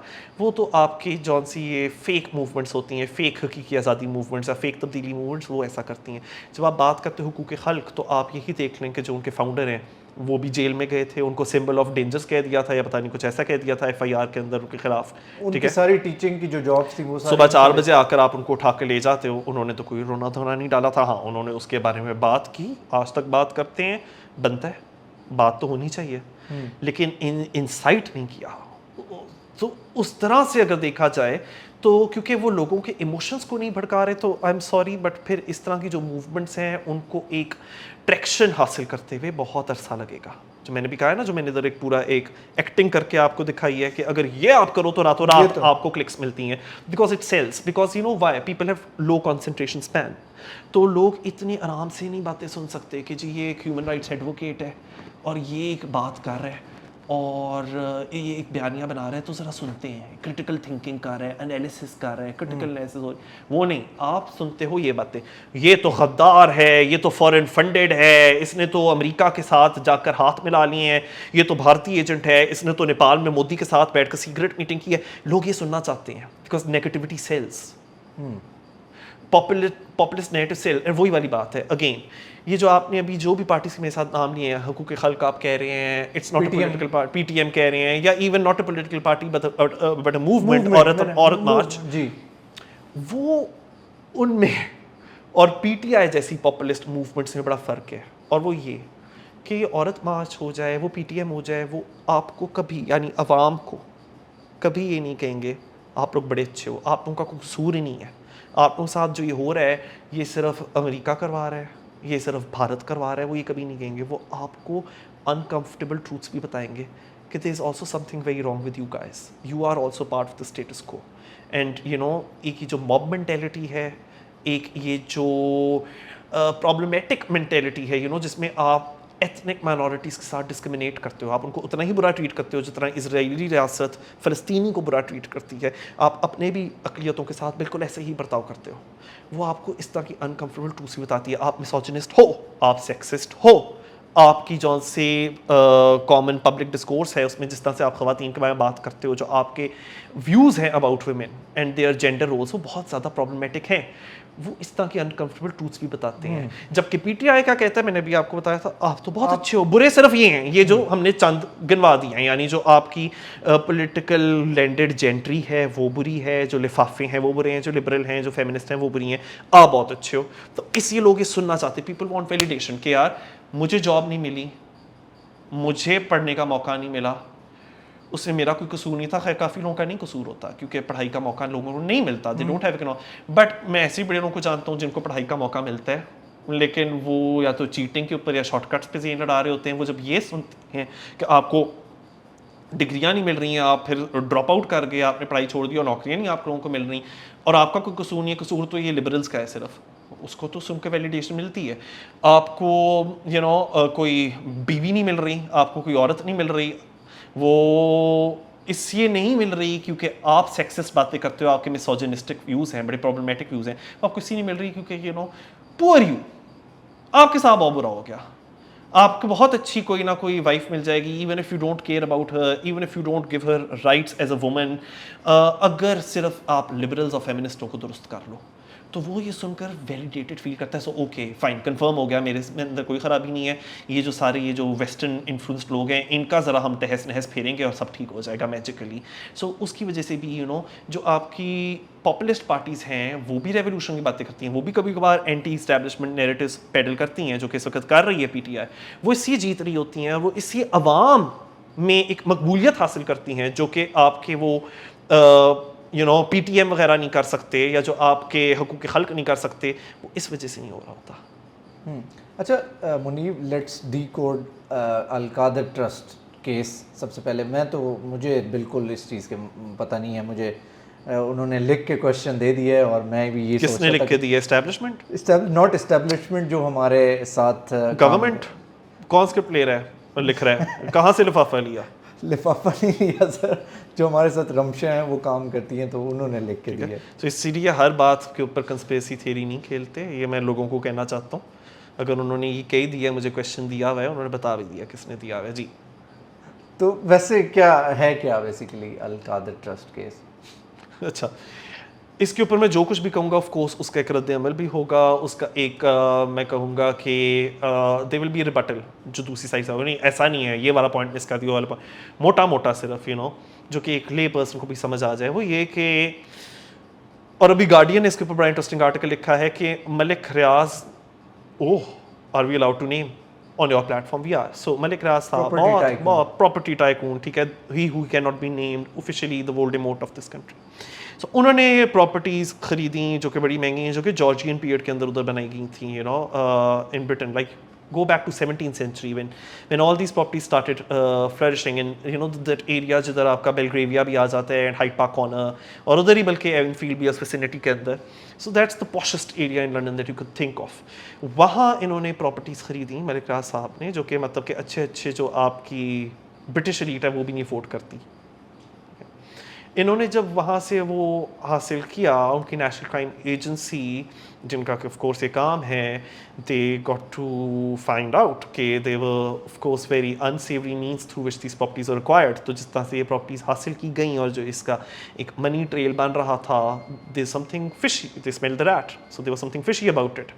तो जब इसके अंदर एक इन्वेस्टिगेशन वगैरह शुरू हुई, तो दूसरी तरफ पाकिस्तान के अंदर जो गवर्नमेंट थी उस वक्त, PTI was leading the government, उनके साथ लिएजॉन किया गया कि okay fine, this money rightfully belongs to Pakistan, to the state of Pakistan, because this money is unaccounted for. So national crime agency, they were to repatriate, they were supposed to return this money back to the state of Pakistan. So uske andar the middleman, the person who was negotiating for the state of Pakistan and the go between National Crime Agency in the UK and Pakistan was Shahzad Akbar, ठीक है, the one, the top man for accountability purposes for Imran Khan. So उन्होंने arrangements वगैरह की and it was entirely up to him because you understand, NCA UK का काम वहाँ ख़त्म हो जाता था जिधर उन्होंने जो डेजिग्नेटेड पर्सन था, the focal person by the Pakistani government, उनको पैसे लौटा दिए। अब आगे वो किधर पैसा कौन से अकाउंट में डालता है वो उसका काम है, that is not the UK's concern, that was not the NCA's concern, because of course उनको ये यकीन था कि यार हम पाकिस्तान की गवर्नमेंट के आशीर्वाद के तहत उनके डेजिग्नेटेड बंदे को उसके डेजिग्नेटेड अकाउंट में पैसे भिजवा रहे हैं, तो ठीक ही होगा, हम स्टेट ऑफ पाकिस्तान को ही पैसा दे रहे हैं। But somehow that money went into, it was directed into the Supreme Court's account. Why? Because Supreme Court के अंदर already मलिक रियाज साहब के बहुत सारे cases चल रहे थे, and in which he was found to be liable, and so his liability ran into like millions and billions of rupees. तो उनकी वो जो liabilities थी, जो कि पाकिस्तान के अंदर ही had to repay according to Supreme Court's own judgments, उनको ऑफसेट करने के लिए, उनको रीपे करने के लिए वो वाला पैसा सुप्रीम कोर्ट के अकाउंट में डाल दिया गया कि चलो जी, he is repaid the money, Malik Riaz, कि वो पैसा आ गया। Who stood to benefit from all of that? वो जो NCA से जो पैसे आए मलिक रियाज ऑब्वियसली, वो अगर सर के ऊपर से आपकी वो जो लाइबिलिटीज हैं वो रीपे हो रही हैं, वो पे ऑफ हो रही हैं मलिक रियाज के, सो ही benefited. Who knew of this benefit? The government of that time. Who was the government of that time? Who formed the government? The PTI. PTI government. Who was the person that was leading that government? Imran Khan. बाद में पता चलता है अल Qadir trust के नाम से इन्होंने एक वो एजुकेशनल अपनी तरफ से एक इनिशिएटिव लिया, जिसके कि ट्रस्टी भी थे, ये भी थे, खान साहब, बुशरा बीबी साहिबा भी। अब ये कौन सा एक एजुकेशनल ट्रस्ट आपने बनाया है जिसके अंदर ना तो कोई इतनी इनरोलमेंट है, मतलब 37-36 perhaps students you might have had, and आपका जौन सा एक फाइनेंशियल कैपिटल है that runs into like more than 50 billion rupees, ठीक है। Other than that फ़रा Khan Gogi साहिबा, उनको भी वो जो कुछ पैसे हैं वो मलिक रियाज जो ज़मीनें हैं वो दे देते हैं, उसकी भी बड़ी अच्छी सारी कीमत है, मतलब 100 सैकड़ों कनाल की वो भी प्रॉपर्टी है। फिर बुशरा बीबी और ख़ान साहब को भी मलिक रियाज की तरफ से कुछ ज़मीनें मिलती हैं, in return for what exactly? And Al Qadir trust gets all those funds when you don't even have much of an enrollment, for what exactly? कुछ तो किया होगा ना कि जिसके बदले में आपको मिल रहा है। अब वो 2 और 2 4 करना इतना कोई मुश्किल तो है नहीं। कुछ क्या किया, मलिक रियाज had some financial liabilities, they were repaid. How? Well, by depositing that 190 million pounds जो आपने यूके से रिकवर किए in that account, which account was supposed to pay off Malik Riaz's millions and billions of debts. So this is what happened. We had been robbed of crazy amount of money. We are already a country, you know, which is debt ridden, जिधर इतनी सारी गुर्बत है हमारी. तो आप खुद ही ये देख लें कि हमारे साथ ये बहुत बड़ी चोरी हुई है. उसी तरह से तो अब जब मैंने से कि ये भी कोई इतनी साफ चली शफाफ चली नहीं है पीटीआई. अगर आपका ये प्रॉब्लम है विद अदर पॉलिटिकल पार्टीज कि आपको, मैं मानता हूँ कि कोई 30 सालों से 25 सालों से एस्टैब्लिशमेंट की सुनाती चली जा रही है, बड़े करप्ट हैं, और वो फिर उसकी रिप्लेसमेंट के लिए सेवियर लेकर आई थी, ये है साफ शफाफ आदमी, तो वो भी इतना कोई साफ शफाफ नहीं है. इस बात को आप, मैं सिर्फ पॉइंट आउट कर रहा हूँ. उसी तरह से आपने बल्कि एक मुझसे सवाल पूछा था 9 मई को जो हुआ, ठीक है, मैंने उस पर ये तो बता दिया कि इन लोगों को डिसअपेयर किया जा रहा है, बहुत बुरा हो रहा है, मैं ये बताना भूल गया. 9 मई को जो इन लोगों ने भी किया वो भी नहायत ही गैर कानूनी था. कि आप लोग कभी ऐसा नहीं कर सकते. कौन से कानून में लिखा है कि even if it's an unlawful arrest, चलो मैं मान लेता हूँ आप कह रहे हो जी खान साहब अनलॉफुली अरेस्ट हुए थे, even if it is, which provision and which law or which international human rights law document allows you to burn cities, to burn schools, to burn ambulances, to go and attack on military installations, to attack the GHQ building, Pakistan Radio? आपको ये कौन इजाज़त देता है कि core commander के घर में जाओ, वहाँ से एक मोर तक भी आप लोग चुरा लो? ये कौन सा कानून आपको इजाज़त दे रहा है? वो भी गलत है. So you need to keep it in mind कि लाकानूनियत तो फिर इस सियासी पार्टी का भी सबसे बड़ा कानून है. Their only law is lawlessness. Anything else you would like to say about Imran Yes, Khan? yes, a lot. I think कि बिकॉज ये नेरेटिव वॉर्स इस वक्त चल रही है ना, तो मुझे काफ़ी सारी चीज़ें बताई जाती हैं कि ये सबसे अच्छा बंदा है. तो खैर फाइनेंशियल इश्यूज़ के ऊपर तो अभी ये अल कादिर ट्रस्ट का मैंने आपको सिनॉप्सिस दिया है. आई एम प्रीटी श्योर इनके जौन से नीचे कमेंट सेक्शन में शायद लिखना शुरू कर दें. इनके जो पीटीआई के सपोर्टर्स हैं वो अपने काउंटर आर्गूमेंट्स पेश करेंगे कि क्यों ये पैसा तो पाकिस्तान को मिला, वो जो 190 मिलियन पाउंड तो सुप्रीम कोर्ट के अकाउंट में जाए या स्टेट बैंक के अकाउंट में जाए, क्या फ़र्क पड़ता है? फ़र्क बहुत ज़्यादा पड़ता है. एक अकाउंट में अगर जा रहा है तो वही इंसान जिसकी वजह से कहा जा रहा है कि मेगा करप्शन हुई थी और 190 मिलियन पाउंड्स हमसे चुराए गए थे, फिर तो उसी को और उसी की बेनिफिट में वो वाला पैसा जा रहा है कि सुप्रीम कोर्ट अकाउंट में जा रहा है. Because look at it, supreme court के अकाउंट में क्यों जा रहा है? To pay off that man's liabilities. But अगर वो वाला पैसा आप स्टेट बैंक को देते तो आप पाकिस्तान को उसका चुराया हुआ पैसा आप लौटा रहे होते, तो ज़मीन आसमान का फ़र्क है. फिर वो मुझे कहेंगे नहीं इमरान खान को नहीं पता था, ऐसा नहीं हुआ था, वैसा हुआ था, उस तरह से हुआ था, फ्लां ढमका. और ये जो प्रॉपर्टी टाइकून है इनका क्यों नहीं नाम लिया जा रहा, फिर इनको केस में क्यों नहीं डाला जा रहा? तो फिर इनकी हिमायत तो आपकी सख्त की गवर्नमेंट भी कर रही है ना, लिफाफे. एक तो ये कहा जाएगा. फिर मैंने गिनवाया है जो फॉरेन फंडिंग के केस में भी ये नाअहल हुए. फिर मैंने आपके साथ ये वूटन लिमिटेड और ये जो सारी फॉरेन फंडिंग और ईसीपी के अंदर जो उनको नाअहल किया गया वो भी गिनवाया. फिर तोशाखाना वाली भी चीज़ चल रही है, उसको भी आप लोग कह दो मैन्युफैक्चर्ड है. सो ये बड़ा आर्बिट्री हो जाता है. इसका मतलब कि अच्छा तोशाखाना भी झूठा केस है आप कह रहे हो मुझे, आप कह रहे हो कि ये जो अल कादिर ट्रस्ट केस है ये भी झूठा है, आप मुझे कह रहे हो फॉरेन फंडिंग वाली जो सा स्कैंडल है वो भी सारे का सारा झूठा है. हाँ, लेकिन जो शुगर मिल केस था वो सच्चा था, स्टील मिल वाले जो से केसेस हैं वो सच्चे थे, एवन फील्ड वाले केसेस वो सच्चे थे, चाहे आज उसके अंदर एक्विटल हो क्यों ना गया हो इन सारों का, वो सारे झूठे एक्विटल्स हैं. लेकिन जब इन लोगों को ईसीपी गिल्टी करार देती पीटीआई वालों को, वो सारे झूठे हैं, और उनको अगर एक्विट किया जाए, उनको अगर सुप्रीम कोर्ट रिलीफ देती है, वहाँ सुप्रीम कोर्ट ने बिल्कुल ठीक किया. So that's very arbitrary. How do you draw the line between ये सच्चा केस है ये झूठा केस है? फिर तो ये सारे केसेस उतने ही सच्चे और उतने ही झूठे हैं, और हर कोई फिर उतना ही या तो सादिक और अमीन है या फिर उतना ही करप्ट है जितना कि दूसरा है. ऊपर से खान साहब ने एक चीज़ की कि उन्होंने बीच में एक होलियर देन दाओ, यानी एक मॉरल पुलिसिंग वाला कि I am more moralistic than the other person, कि मैं आपको सरमनाइज कर सकता हूँ कि कि एक अच्छा मजहबी इंसान होने के लिए आपको क्या करना पड़ेगा. तो वो हम लोगों को बड़ी देर बताते रहे जी बेहयाई बहुत हो गई है मुल्क में. उनकी जौन सी आप देख लें जो स्टाइल ऑफ लीडरशिप था एज अ प्राइम मिनिस्टर, वो इसके ऊपर मबनी था. वो ये था कि बेहयाई बहुत हो गई है.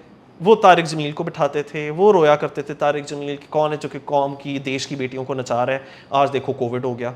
तो वो इस तरह के नैरेटिव्स पेडल करते थे जिसके अंदर के ना और ज़्यादा आप सोसाइटी के अंदर एक जो डिसलाइक है फॉर द लिबरल्स, एक डिसलाइक है फॉर पीपल जो कि कहते हैं यार तुम्हारा बिलीफ जो कुछ भी हो वो आपको मुबारक हो, मेरा जो बिलीफ है प्लीज़ मुझे वो प्रैक्टिस करने दो एंड लेट्स लिव पीसफुली. उन लोगों को डिमोनाइज करने के ऊपर बेस्ड था. और ये था कि नहीं, हर कोई एक ही तरह से सोचे, हर किसी का एक ही किस्म का आउटलुक हो, और अगर नहीं है तो फिर आपके ऊपर हम लोगों ने जी आपको डिमोनाइज करना है, विलिफाई करना है, फतवे लगा देने हैं, या तो ये गद्दार है, या तो ये इतना मॉरलिस्टिक नहीं है, या इतना मजहबी नहीं है, तो हम इस तरह के आप पे फतवे लगाना शुरू कर देंगे। एक ये भी इनका बहुत ज़्यादा स्टाइल ऑफ लीडरशिप था। तो यहाँ क्या हुआ कि he started mixing what ideally should have been personal domain of your citizens with politics. इन्होंने वो करना शुरू कर दिया, morality और politics को आपस में, और वो भी कौन सी morality? By morality I mean your faith-based morality. Morality I mean your sexual morality. Morality I mean your personal morality, जो कि बिल्कुल आपके घर की एक privacy के अंदर हो रही होती है, उसको अपनी साथ मिक्स करना शुरू कर दिया कि हॉलीवुड बॉलीवुड फिल्में बहुत बुरी हो गई हैं, डिवोर्स रेट्स बहुत बढ़ गए हैं, वो फैमिली सिस्टम टूट रहा है, ये जो औरत मार्च है अभी से चीज़ जाहिर हुई है कि एक सोसाइटी में बड़ा डिवीजन आ गया है, तो हम एक सिंगल नेशनल करिकुलम लाएंगे। तो उन्होंने मॉरल पुलिसिंग बहुत ज़्यादा शुरू कर दी। क्या आप खैबर पख्तूनख्वा में देख रहे थे, बजाय कि आप लिटरेसी रेट बढ़ाओ, आप बात करो फीमेल लिटरेसी रेट के बारे में, आप फीमेल स्टूडेंट्स को हिजाब प्रिस्क्राइब कर रहे थे, आप उनको बुरखे बांट रहे थे, और आप ये बात नहीं कर रहे कि हाउ टू, किताबें कैसे बांटो यार, पर्टिकुलरली फीमेल स्टूडेंट्स को, how to make them enter into libraries, make books more accessible to them, make the internet and technology more accessible to them। ये वाली तो आप बात ही नहीं कर रहे थे। तो ये वाली एक हम लोगों को एक हाइपर मॉरलिटी और hyper religiosity and hyper moral panic में उनकी उस सियासत के दौरान नजर आया। तो उसमें फिर जब मैं टिरियन वाइट केस के बारे में बात करता हूँ, या उनकी जो ऑडियो लीक्स हैं, जो कि I think they very naughty the audio leaks, आप कहते हो ये उनका प्राइवेट मामला है। सीधी तरह से तो Tyrion white case is very scandalous. It is scandalous because you've got circumstantial evidence, at least to raise enough doubt to really question the credibility of this person. Okay, this person is playing, a religious morality-based politics. Is he himself, and has he himself been practicing what he preaches to others, what he's based his own politics upon? फिर मुझे कहा जाता है private मामला नहीं है। अगर private मामलात होते तो इवन जो वेस्टर्न सेकुलर कंट्रीज हैं उधर भी क्लिंटन को क्यों आउट किया गया, या उनके खिलाफ इम्पीचमेंट प्रोसीडिंग्स की ही बात आप शुरू करना चाहे थे, and that really killed his politics which was the Monica Lewinsky affair, because the private is the public when you hold such a senior leadership.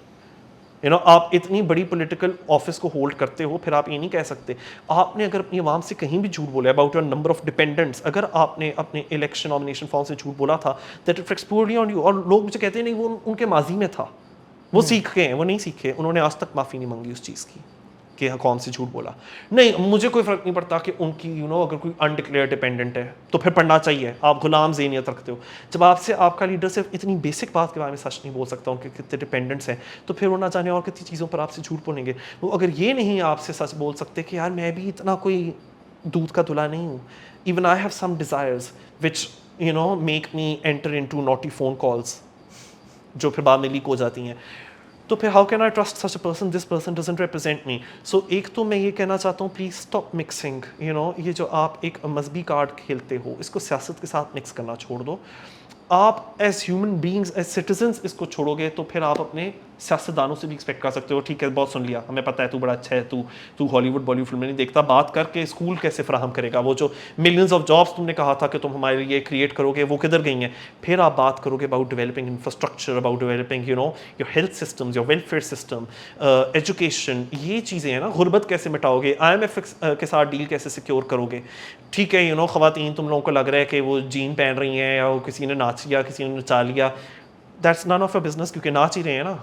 नाच तो आपके PTI के प्रोटेस्टर्स भी रहे हैं और वो बहुत ही ज़्यादा नाच रहे हैं, वो सारी वीडियोज़ हैं। वो बेहयाई क्यों नहीं है? औरत मार्च के ऊपर कोई अगर नाचता है वो बेहयाई हो जाती है।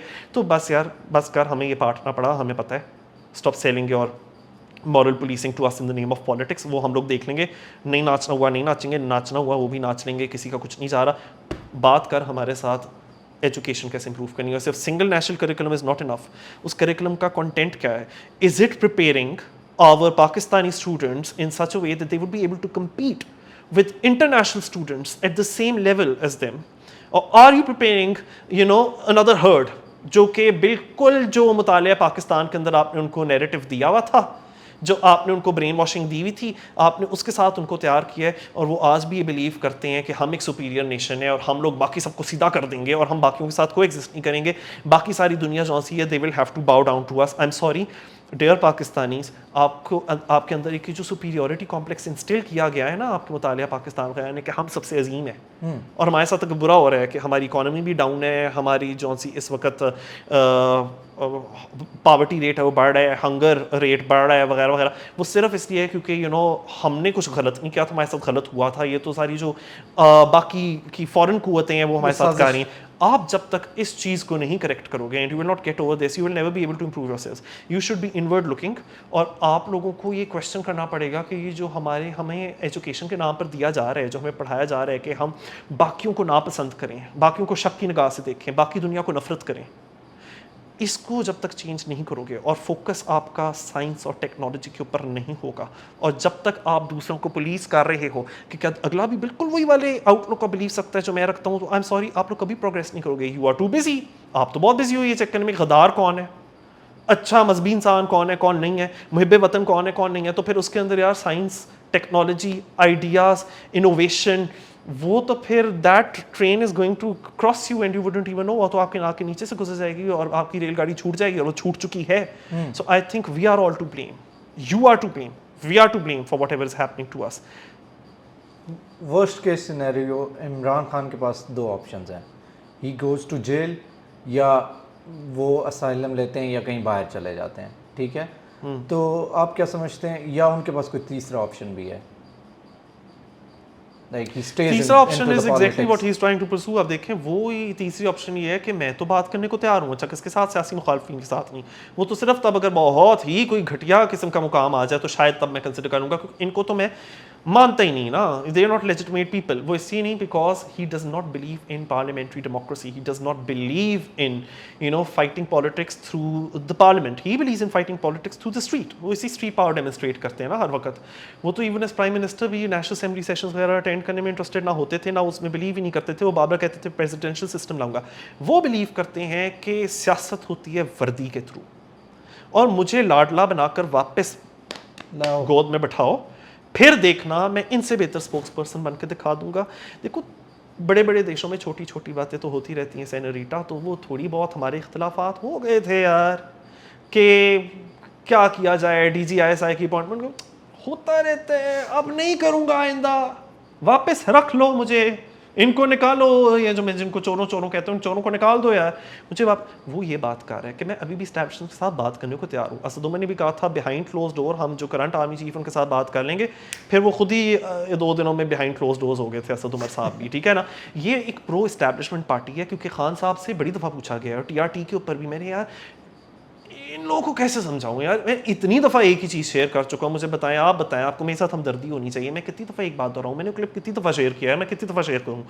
उस क्लिप के ऊपर मैंने ये शेयर किया था, इमरान खान से TRT की जौन सी एंकर है उसने पूछा था कि आपका काफ़ी लोगों को लगता है कि आपकी जो इस्टेब्लिशमेंट के बारे में क्रिटिसिज्म है वो ये नहीं है कि उनको सियासत में कभी भी नहीं आना चाहिए। What you are campaigning for is that you want the establishment and for the army to interfere in politics but in your favour. What would you say to that? I can't hear that. I think I've lost you a bit. But look, when I was when I was the captain of my cricket team, umpire, neutral umpire, I was used to me, I, umpire, captain, me, cricket, this, that. I only want to see Pakistan in a good shape. टाली के इस बात को, you couldn't listen to that one question और बाकी सवाल आता आपने सुन लिए। तो he is very much a product of the establishment and he very much shares the same ideology when it comes to liberalism, same ideology when it comes to feminism, same ideology when it comes to women rights itself। मुझे आजकल ये PTI वाले लोग कहते हैं कि जी ये PTI अब एक women rights और feminist movement बन गई, कभी भी नहीं हो सकती। यही खान साहब जो फोन मीडिया में बैठकर इनसे इतनी दफ़ा इनको मौके दिए गए और पूछा गया कि अफगानिस्तान के अंदर आपने बड़ी हमायत की है उधर की जो सी तालिबान रजीम है उनकी, तो उन्होंने जो ख़वातीन के एजुकेशन के ऊपर पाबंदी लगा दी है उसके बारे में आपने कभी कॉन्डेमनेशन दी? Look, it's their culture, they would never like it if anyone were to intervene. तो अगर उनको नहीं पसंद इंटरवेंशन, तो तुम लोगों को कैसे लग गया कि हम पाकिस्तानियों को अमेरिकन इंटरवेंशन पसंद आएगी हमारी सियासत में, कि जो आपने शहबाज गिल को उधर एक फॉरेन एजेंट के तौर पर रजिस्टर करवा दिया है और खुलेआम आप लोग के वो सजाद बरकी मेरे ख्याल से उसका नाम है, आप लोग ओपनली लॉबी कर रहे हो यूएस कांग्रेसमैन के साथ, यूएस कांग्रेस वुमेन के साथ, कि वो एंटनी ब्लिंकन को शिकायतें लगाए कि पाकिस्तान की मिलिट्री एड सस्पेंड कर दी जाए। जब तक कि पीटीआई को उनके ह्यूमन राइट्स नहीं मिलेंगे तो मिलिट्री एड सस्पेंड कर दो। ये फॉरेन इंटरवेंशन नहीं है क्या?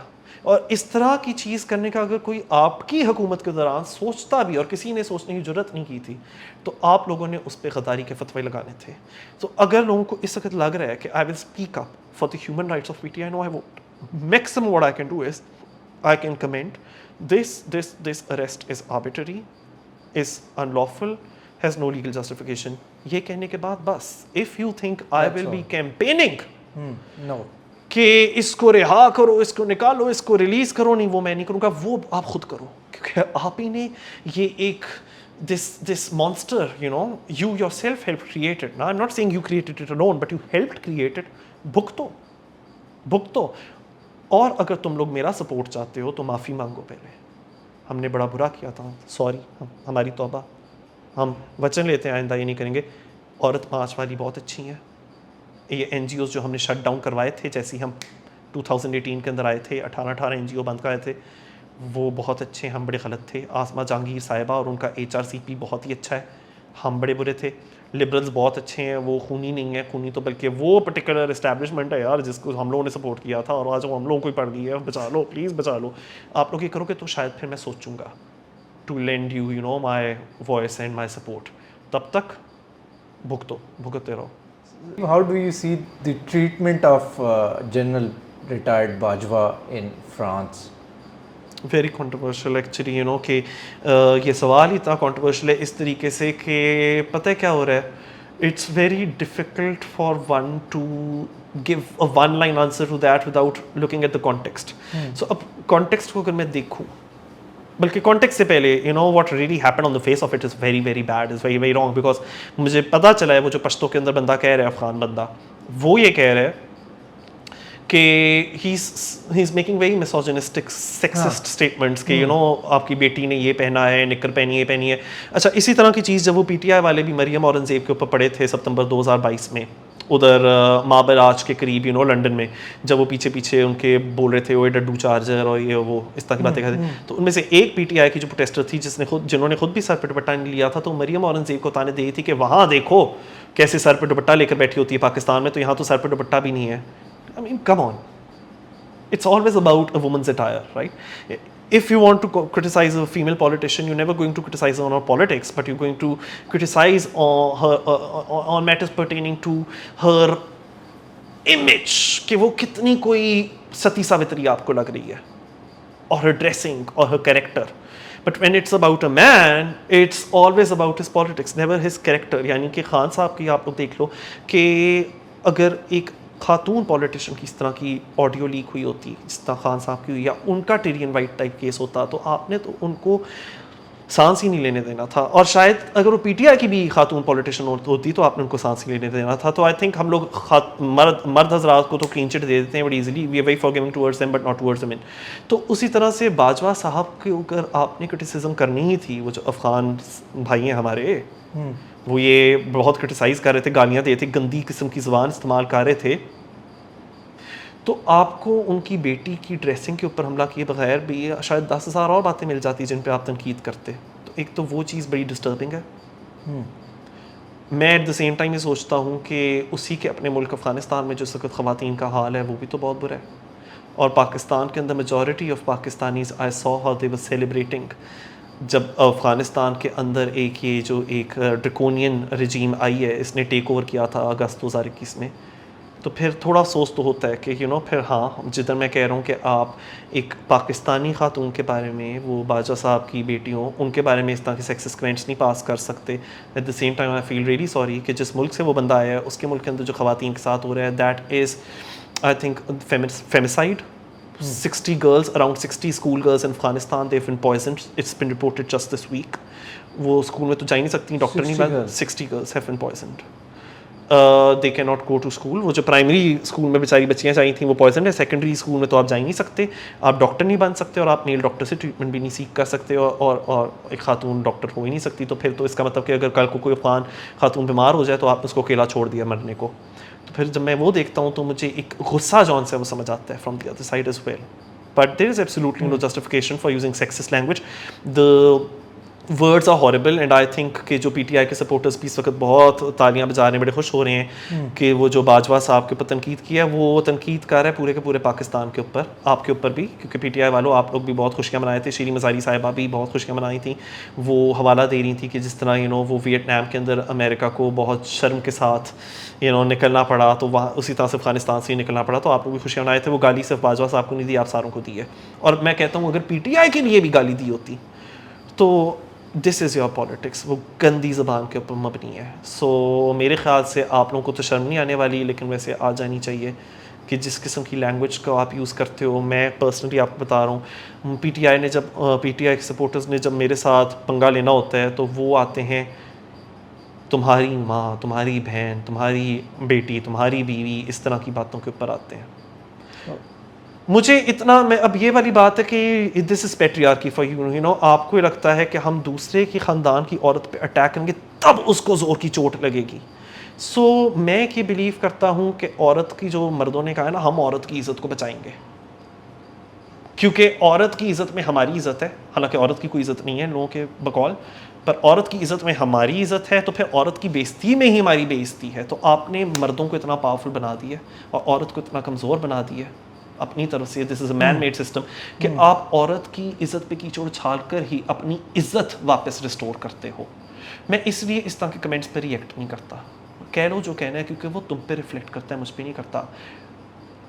My male ego will not be triggered by this. All it's telling me is, number one, कि तुम लोग औरतों के बारे में क्या सोचते हो. This is the only role that they have to play for you, कि औरत में तुम्हारी इज़्ज़त है पर औरत की कोई इज़्ज़त नहीं है तुम्हारी नज़रों में. और दूसरी बात ये कि this is the only weapon that you have in your armoury, that you are going to use extremely sexist misogynist language.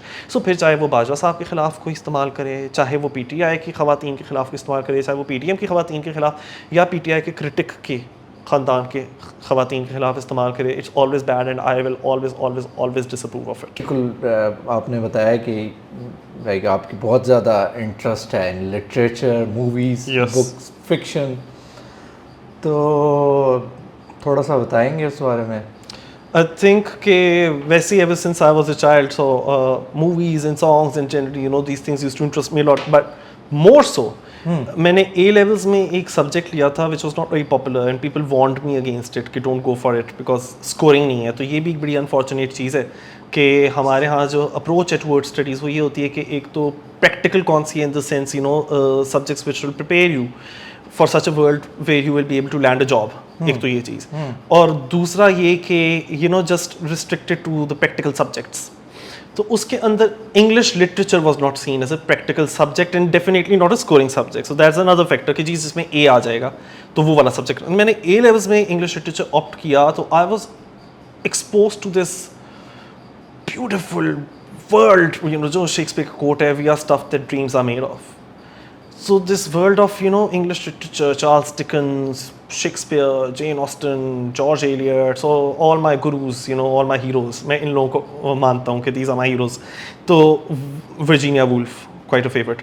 तो मैंने जब ये चीज़ें पढ़ना शुरू की तो they just transported me to completely different time periods which were very different from mine. लेकिन उसके अंदर जो human characters थे, they were so relatable because I think we've always experienced those emotions that literature does talk about. And then as a student, and even when I'd completed my levels and all, तो वो जो एक होता है जो the germ वो आपके अंदर रह जाता है कि अच्छा मुझे literature बड़ा अच्छा लगा था, तो to understand it even more या how to translate it to screen या stage, तो मैंने बहुत ज़्यादा उस तरह की मूवीज़ वगैरह देखी, film adaptations of classic literary pieces या theatre dramas based on those very books और plays that I had read. तो मेरा ये बड़ी देर से particularly I am drawn towards British period drama. So वो जो I am not very much into जो आपकी वो ब्लॉकबस्टर फिल्म्स होती है ना, वो जो फास्ट एक्स इस वक्त चल रही है, या मार्वल मूवीज, मुझे क्लासिक्स वगैरह जिसके अंदर they all sitting and dining and the butler comes in and he says dinner is served my lord and lady. तो मुझे उस तरह के ड्रामे, डाउनटन एबी टाइप, वो बड़े पसंद हैं. सो मेरी थोड़ी बहुत जौन सी है, you could call brain washing, क्योंकि लोग कहते हैं ना वेस्टर्न इन्फ्लुएंस्ड है, ब्रेन वॉश्ड है, तो हाँ ब्रेन वॉशिंग आई थिंक वो हुई थी from my A level days. And I continue my penchant, my love for English literature particularly and French literature now, because in the last 6-7 years I've trained myself how to speak more than speak, read and write in French. सो मैं French भी जानता हूँ और समझता हूँ. तो मैंने काफ़ी सारी किताबें फ़्रेंच ज़बान में भी ख़रीदी हैं, lot of French literature and a lot of French films that I watch. और मुझे नेटफ्लिक्स का बड़ा फ़ायदा है as a language learning tool, because वहाँ फ्रेंच फिल्म्स जो अवेलेबल हैं उसके साथ फ्रेंच सबटाइटल्स भी अवेलेबल होते हैं. So not English subtitle, French subtitle, वो ज़्यादा मुझे हेल्प करता है in polishing up my French skills. तो that love for literature, language, theatre, cinema, it continues in the kind of movies and cinema that I am drawn to. वो उस तरह का है जो फिल्म फेस्टिवल्स वगैरह के ऊपर आप मोस्टली देखते हो. And I do attend a lot of film festivals for that reason. So वो उस तरह की फिल्म्स हैं जो कि यूजली किसी ने देखी नहीं होती. सो प्रॉब्लम ये है मेरे साथ कि सबको पता है मुझे फिल्मों का बड़ा शौक है, पर जब मैं किसी महफिल में बैठता हूँ, अच्छा कौन सी फिल्म देखी लास्ट टाइम, मैं उनके साथ शेयर नहीं कर सकता क्योंकि मुझे पक्का पता है कि उन्होंने नहीं देखी होगी. जो मैं बोलता भी हूँ कि मैंने ये देखी, वो देखी, ये कौन सी फिल्म है वो. सो ऑकवर्ड कॉन्वर्सेशन हो जाती है थोड़ी. आई don't like the Marvel Avengers end all those series, मुझे वो नहीं पसंद.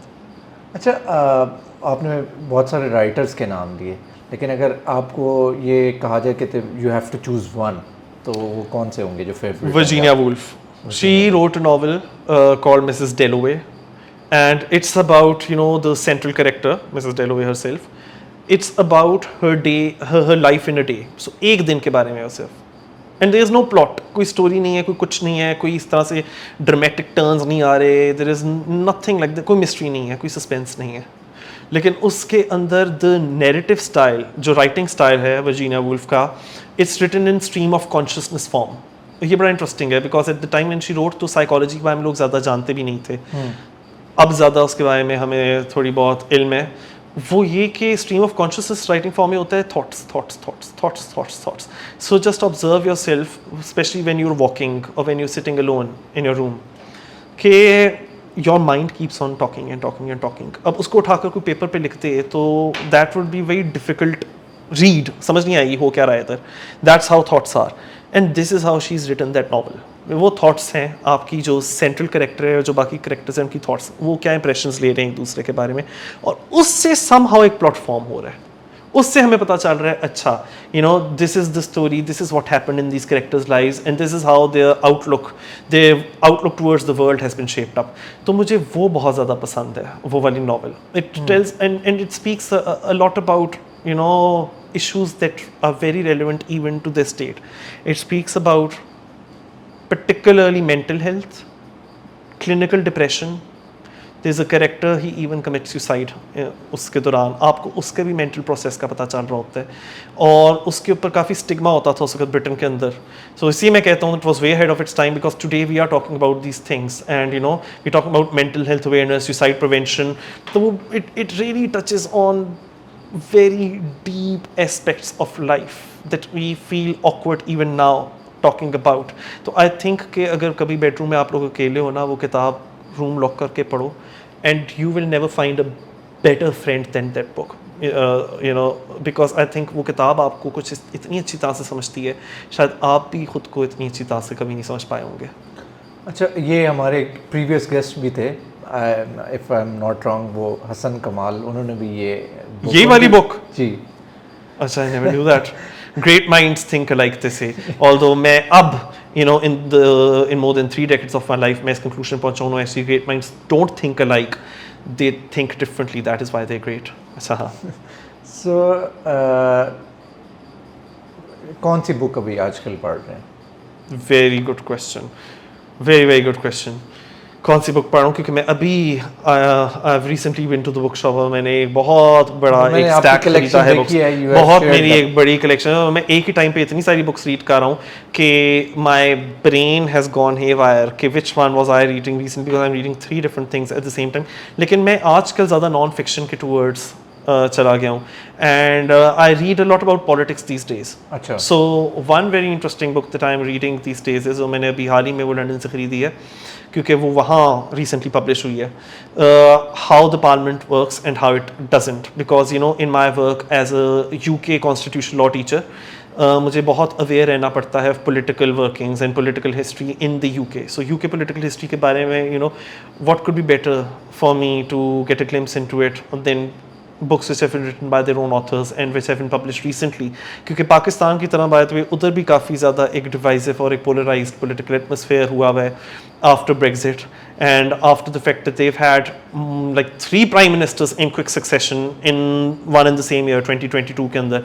तो उनकी भी जो अब बीच में उनकी भी कोई 2 successive governments हैं वो 5 साल अपने मुकम्मल नहीं कर सकी थी and post COVID as well, you know, और उसमें भी वो COVID leak inquiries वगैरह भी आजकल चल रही हैं. तो उस पूरे एक पॉलिटिकल क्लाइमेट के अंदर how does the parliament work and how it doesn't. तो एक तो मैं वो रीड कर रहा हूँ बट हाँ ज़्यादा इंटरेस्टिंग ये है कि मैंने इस वक्त बुक शॉपिंग क्या की है एंड मैंने इतनी किताबें खरीद ली हैं. तो मेरा सामान इतना भाई था मैं अपने सामने इस वक्त निकाल रहा हूँ कि मैं क्या चीज़ें खरीद के लाया हूँ क्योंकि मैं याद करूँ मैंने इस वक्त इतनी किताबें खरीदी हैं. What's on my agenda, what am I going to be approaching next out of my collection. एक बुक जो है वो कितने टाइम में पढ़ लेते हैं यार? डिपेंड करता है. अगर तो मुझे बुक ने बहुत ज़्यादा इंटरेस्ट कर लिया, मैं बहुत उसके अंदर इंट्रीग हो गया हूँ, तो फिर तो मैं वो 5 दिन में ख़त्म कर दूंगा. लेकिन अगर मैं चाहता हूँ I want to spread it out over long period of time because I am concurrently reading other books as well at the same time. और मेरी बड़ी आदत है one book another and then I return back to that. तो करते करते 1 महीना. सो मैंने जो और किताबें एक तो ख़रीदी हैं, मैंने international criminal law and international humanitarian law because again I teach human rights law. तो उसकी वजह से आई नीड टू नो एक तो रिसेंट डेवलपमेंट्स क्या हुई हैं and like in more detail. But escape from Kabul, that's a good book. So there is another book which I have bought जिसके अंदर ब्रिटिश आपकी जो मिनिस्ट्री ऑफ डिफेंस है उनके पॉइंट ऑफ व्यू से समझाया गया है. What was that day like, you know, 15th August 2021 when American and British forces were running away and people who were allied with them, they were running away to save their lives when the illegal Taliban regime was taking over that day. कैसा था वो? Because मुझे याद है पाकिस्तान में तो लोग celebrate करे थे बट उन लोगों के लिए it was a living nightmare. तो एक तो that is what I have bot. फिर मैंने कुछ बुक्स खरीदी हैं. जब पॉलिटिक्स से रेलेवेंट आपका कौन सा फेवरेट राइटर है जो कोई एक नहीं है? You know, मैं अभी recently I've again purchased and I'm reading Hussain Haqqani. So वो that's closer to home. Nadeem Farooq Paracha, I've just purchased his book as well. He's written a book on Imran Khan, The Myth, जो कि middle class को appeal करता है. So very interesting take. That उसके साथ साथ you know जो political भी है, फिलोसॉफिकल भी है, वो आपकी जो सी मॉडर्न इवोल्यूशनरी थियरिस्ट्स हैं. आप you could say people like Yuval Noah Harari and this book I have just purchased. ये मैंने कंप्लीट किया है. वही मैं कहा था कि you know books which interest me a lot and I can't wait. मैं हफ्ते में ख़त्म कर लेता हूँ. वो मैंने अभी वहीं I was travelling in the UK, मैंने वहीं बैठे बैठे ख़त्म कर ली. And it's called the flame of reason by Christus Tamak. Flame of reason में उसने बात की हुई है कि how we human beings and something very similar to what Harari said. हमारे अंदर एक ये टेंडेंसी है to create stories and believe in those stories and so we tend to become really you know either superstitious या हम लोग बहुत ही conspiracy theories में बाय इनटू करना शुरू कर देते हैं. आज की दुनिया में पॉपुलिस्ट नैरेटिव्स ना कि वो सिर्फ पाकिस्तान में बहुत बढ़ रहे हैं, वो तो आपके सामने इमरान खान साहब, ग्लोबल फिनोमेना, ये ग्लोबल फिनोमेना है. यानी Bolsonaro until very recently was there in Brazil, but also we've got people like Putin, we've got people like Kim Jong-un, but also Erdogan कह लो. शुक्र है इटली के अंदर इस वक्त जॉर्जिया मेलोनी आ गई है but up until very recently जो उनकी 5 स्टार मूवमेंट थी उनका काफ़ी होल्ड था उधर. अर्दोगान अभी फिर से जीते हैं exactly like you said. Even you know Viktor Orban या इवन जो उधर लॉ एंड जस्टिस पार्टी है पोलैंड के अंदर. तो ये क्या चीज़ हो रही है? Because it seemed you know after the 1989 fall of Soviet Union and fall of the Berlin wall एकदम से लग रहा था कि you know now capitalist democracy, Western secular liberal values are going to stay here and this is the age of reason and the age of reason is going to stay. Enlightenment रहेगी. वो अब वो जो flame है reason का वो बुझ क्यों रहा है? Why is that you know fading away? So ये उसके बारे में book है कि the tendency and how evolution explains human beings का ये जो एक DNA है कि जो हमारे अंदर एक ही tendency है to believe in magical stories and fairies. How did our brain and psychology get shaped up over millions of years of evolution to be in such a place कि हम चाहे जितना भी reason और enlightenment की बात करें वापस उधर जाने का दिल करता है. You know all the way back to elves and fairies and goblins. Why? तो एक तो ये बड़ी interesting book मैंने भी recently complete की. So as you can see I'm quite a bookworm and that makes me a very reclusive person which I am, an introvert which I am. So that explains where I'm coming from and where I'm headed towards. Let's go towards drama or movies. Complete movie buff. हाँ, कौन सा drama जो है अभी आपने recently देखा है? सो मैंने भी बात की थी I love British period dramas, तो रिसेंटली एक तो ब्रिजटन स्टोरी उसकी सीरीज़ में आता है, ब्रिजटन में Queen Charlotte, so that explains Queen Charlotte Bridgerton story, because I am very much interested in the monarchy, particularly the British monarchy, so it's about their history. जो मेरा all time favourite drama है वो डाउंटन Abbey है, मतलब I literally live in that world, and as I am speaking अभी I am going to be visiting the real Downton Abbey as well. I mean Highclere Castle, जिसके जो उस ड्रामे में डाउंटन एबी तौर पे दिखाया जाता है, this huge castle situated in Yorkshire, so it's a country estate. तो वो मेरा हमेशा से एक बकेट लिस्ट पे था. So you're going over there. I'm going over there. So ये चीज़ में एक बकेट लिस्ट पे थी, because I live in 1920s Britain in my mind, and I'm one of those people, and even in my real life that's exactly how I behave. So काफ़ी लोग भी मुझे कहेंगे कि imperialist British colonial hangover, गुलाम तबीयत, जो कि आई think कि ये जो क्रिटिसिज्म वो कर रहे हैं वो जायज़ है, बिल्कुल जायज़ है, आपको इस तरह से नहीं होना चाहिए. But that's how you I mean from an artistic point of view, मुझे वो बहुत that storytelling I just find it extremely intriguing and I really like it. But and hey, come on, दुनिया में लोग इससे भी ज़्यादा और भी बहुत ज़्यादा बुरा कर रहे हैं, so that's my justification and I never justify, so I'm not going to give justification. तो आप उस कैरेक्टर में रहते हैं, तो how does your family friends react to that? यार वो समझते हैं पागल है, वो बार बार कहते हैं पागल है, ये तो पागल है, इसके साथ कौन बरतानिया जाना चाहेगा, ये तो उधर वो उसमें वो अर्ल्स एंड ड्यूक्स एंड डचेसेस, ये तो उस वाली दुनिया में रह रहा होता है, ये तो इसका लगता है कि कोई पुरानी कोई बिछड़ी हुई इसकी कोई उधर कोई रिश्तेदार है या कोई रूह है जो कि उधर रहेगी. So I am very much in early 20th century late Victorian era, मैं मेंटली उसमें रहता हूँ. सो मैंने कोई भी टीवी ड्रामा रिसेंटली देखा होगा वो इस तरह का होगा, वो ब्रिटिश ड्रामा होगा. मुझे अमेरिकन ड्रामास वगैरह का इतना शौक नहीं है, so I don't watch all that popular stuff like Succession वगैरह, उसकी मैं बड़ी आजकल तारीफें सुन रहा हूँ. I am sure it must be pretty good. या तो मैं वो बड़े शौक से देखता हूँ, या मुझे उस तरह के ड्रामास बड़े अच्छे लगते हैं जिसमें जो पॉलिटिकल होते हैं, जो करंट पॉलिटिक्स के साथ डील कर रहे होते हैं. सो मुझे वो बड़े इंटरेस्ट करते हैं. उसमें अभी रिसेंटली भी एक नेटफ्लिक्स के ऊपर एक ड्रामा आया, आई think I am forgetting it's name, that was pretty interesting. इसका नाम बिल्कुल मेरे माइंड निकल गया, but it's been very popular. उसी तरह से बल्कि I was looking at it, एक और ड्रामा आने लगा है, The White House, which has got Kate Winslet in it playing a fictional American president, first American female president. So I'm quite looking forward to that. तो या तो मुझे British period drama या पॉलिटिकल ड्रामास का बड़ा शौक है. Movies में भी जिस तरह, अच्छा मूवीज़ में मैंने फ्रेंच सिनेमा की बात की तो वो मुझे बड़ा पसंद है, या मुझे फिल्म्स के अंदर अगेन पीरियड ड्रामास बड़े शौक से देखता हूँ. सो मूवीज़ में recently it's a popular film, लेकिन उस वक्त सिनेमा में लगी ही वो थी, मैंने लिटिल मरमेड देखी है डिज्नी की, and I think that was a very good feel good movie. That जो ऑल टाइम मेरी फेवरेट फिल्म्स हैं उसके अंदर देयर आर सम जो कि पाकिस्तानी फिल्मों में भी आती हैं, आई थिंक उसमें मेरी कुछ बड़ी फेवरेट टीवी सीरीज़ भी होंगे. I think Pakistani TV dramas में एक्चुअली वेब सीरीज़ है चुड़ैल्स, मुझे बहुत अच्छा लगा था. फिल्म्स में of course Joyland which proved to be extremely controversial. और मुझे ये चीज़ अच्छी लगती है फिल्म मेकिंग के अंदर कि that movie should either take you to a completely different world, जो ये डाउंटन एबी वो escapist ड्रामा है, या it should be very hard hitting so that it makes you feel extremely uncomfortable. और मुझे ये जॉयलैंड जैसी या चुड़ैल जैसे जो से ड्रामे हैं, इवन इंडिया के अंदर भी 90s में they made something called दिल से, और वो हम लोग को पुट सकता है म्यूज़िकल रोमांटिक लव स्टोरी है, बट एक्चुअली वो बहुत पॉलिटिकल फिल्म है. उसके अंदर उन लोगों ने काफ़ी, it was very critical of the Indian army and what they've been doing to their indigenous people. So I think उस तरह की फिल्म्स मुझे बड़ी पसंद हैं, जो जिसको आर्ट हाउस सिनेमा वो लोग कह रहे हैं. नेटफ्लिक्स के ऊपर इंडियन फिल्म्स बहुत अच्छी आ रही हैं विच हैव अ पॉलिटिकल और पॉलिटिकल स्टेटमेंट और टू मेक. तो आई थिंक कि पाकिस्तान में भी अगर सेंसरशिप कम हो जाए तो हमें इधर भी बड़ी अच्छी स्टोरी टेलिंग देखने को मिलेगी होपफुली. एंड उसी तरह से even with in British cinema I saw this film called official secrets. वो बड़ा इंटरेस्टिंग है कि किस तरह उस वक्त जो टोनी ब्लेयर गवर्नमेंट थी और जो बुश एडमिनिस्ट्रेशन थी, उन्होंने मिलकर एक साजिश की थी और कंस्पिरेसी की थी और बुलिंग टैक्टिक्स एक्सरसाइज की थी यूएन के अंदर बैठकर टू जस्टिफाई वो जो 2003 की इराक इन्वेजन थी.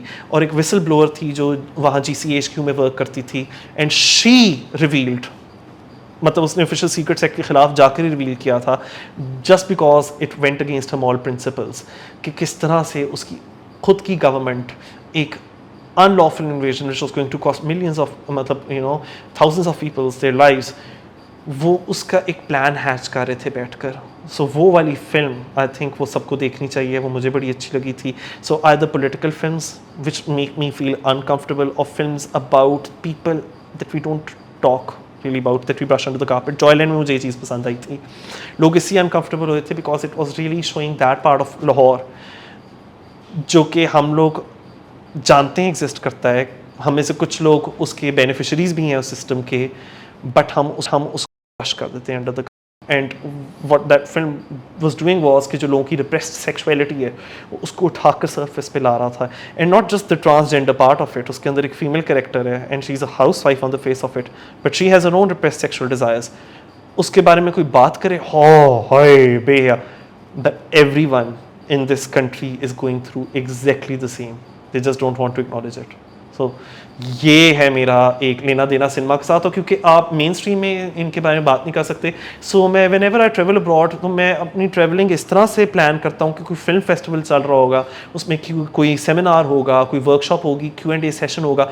आई will B engaging in question and answers and Q&As with these filmmakers and with these film actors who bring our dreams and our imaginations to our screens and onto the stage for us.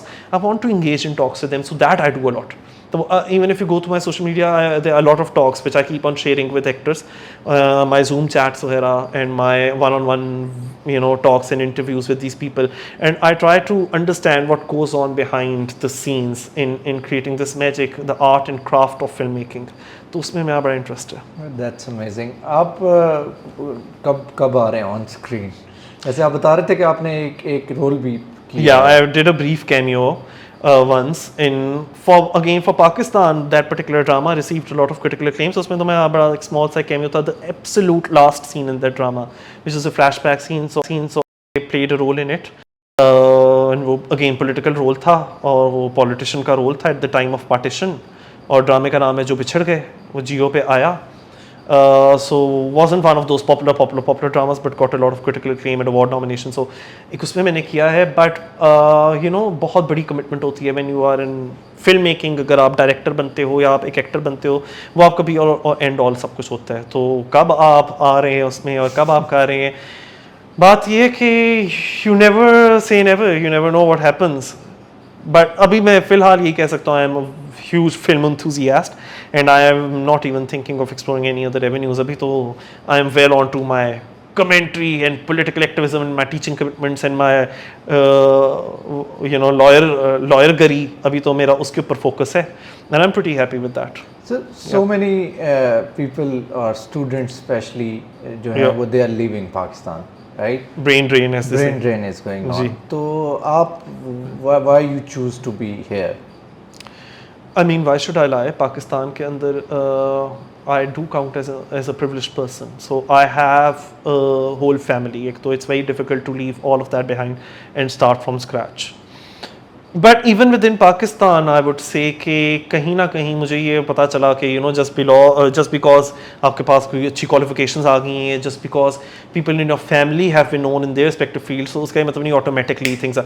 In my case, took me like 6-7 years to find something for myself and to find an identity for myself. पहले 6-7 साल तो graduation के बाद भी I found out कि just because you've done masters or something, or just because आपके ख़ानदान में कोई ये और वो है, no one really cares. So that was quite an eye opener, and I think बड़ा अच्छा हुआ that वो eye opener आया. But at the same time I feel pathetic and miserable that there are a lot of people who have so much talent out there, and अगर उनके पास they never had the money कि उनको qualifications मिल सकती, या never had any contacts, या never had, खैर कुछ लोग ऐसे भी हैं who never had contacts, and I remember they were doing much better than I was, who never had any family background. They were doing much better than I was. But there are a lot who don't have any family connections, who don't have any networking, who don't have that money or that capital to find a launching pad.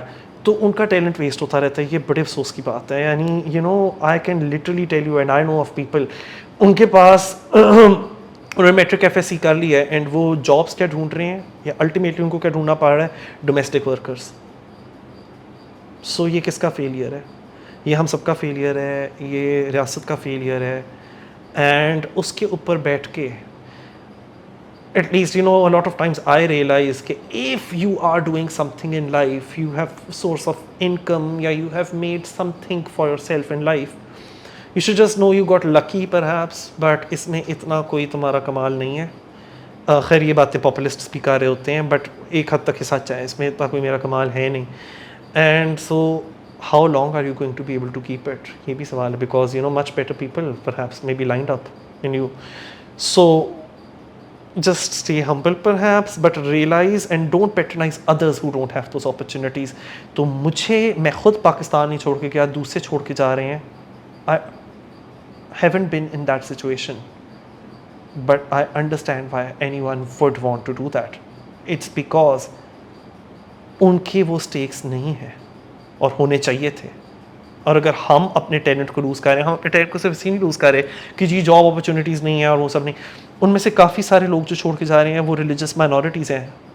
You discriminated against them just because of their believes and their faith. उनमें से बहुत सारी ख़वातीन हैं और उनको वो वाली सोशल यू नो इक्वालिटी नहीं मिलती. अभी आप देख लो है कि वर्ल्ड इकोनॉमिक फोरम ने लास्ट ये स्टैट रिलीज़ किया था जुलाई के अंदर कि Pakistan is the third worst country when it comes to economic equality for women. और उसके ऊपर पाकिस्तानी मर्द हजरात लिख रहे थे डिफेंसिव होकर सोशल मीडिया के ऊपर कि ओ इसका मतलब कि Pakistan is the third least बेहया country in the entire world, क्योंकि of course women rights are automatically linked with बेहयाई in this country. You know अच्छी औरत जौन सी होती है और बुरी औरत होती है, तो अच्छे वुमेन राइट्स होते हैं वो होते हैं अगर आप पीटीआई को सपोर्ट कर रही हो एज अ वुमन, और बुरे वुमेन राइट्स होते हैं अगर आप औरत मार्च को सपोर्ट कर रही हो. सो आई थिंक कि इसमें एक, और फिर जो एथनिक माइनॉरिटीज़ के साथ हम लोगों ने सलूक किया है, तो आई थिंक वहाँ से भी एक जो रिप्रेजेंटेशन ही होती है और आपकी अपॉर्चुनिटीज़ आपसे छीनी जाती हैं. That is another reason for brain drain. End of course like I said class inequality, कि जिधर आप खुद देख लें प्रॉपर्टी टाइकून के साथ ही गवर्नमेंट मिनिस्टर्स गए इस तरह से हाथ में आए हैं कि आप उन लोगों का नाम भी टीवी पे नहीं ले सकते, तो फिर तो of course the wealthy is going to get wealthier, the poor is going to get poor. What kind of system is this, what kind of a system is this कि मैं अमीर लोगों को देख रहा होता हूँ, उनको बुलाया जा रहा होता है टॉक्स के ऊपर कि जी ओ इकोनॉमिक कन्वेंशन हो रही है, हम लोग एक इकोनॉमिक एक्सपो रख रहे हैं, how to uplift the poor. बात कौन कर रहा है? फॉरेन यूनिवर्सिटी के ग्रेजुएट्स. बात कौन कर रहा है? मिनिस्टर्स. बात कौन कर रहा है? आपकी जो शराफिया. सो ऑफ कोर्स अगर इन लोगों के हाथ में रहेगा, ट्रस्ट नहीं रहेगा ना स्टेट पे, और बल्कि स्टेट भी तो खुद ट्रस्ट नहीं करेगी ना आम आवाम के अंदर. वो भी तो अपने ही, मतलब मेरे कहने का मतलब कि जो आप स्टेट को एज एन एंटिटी देख रहे हो, स्टेट के अंदर जो इंडिविजुअल्स हैं वो कौन है? वो आपकी शाफिया में से हैं. Why would they want to cede you know their economic privilege position to the have nots? वो तो डरते हैं कि जी यहाँ कोई फ्रेंच रेवोल्यूशन आ जाए, ना हो जाए वो ना. एंड आई एम सॉरी, ये जो 9 मई को हुआ था फ्रेंच रेवोल्यूशन नहीं थी, ये रेवोल्यूशन ही नहीं थी. खैर ठीक है. Thank you, Munib. Thank you very much. Having this wonderful having this. Same here, my pleasure. I really enjoyed. Hopefully, our audience will to enjoy it. Thank you. Thank you very much.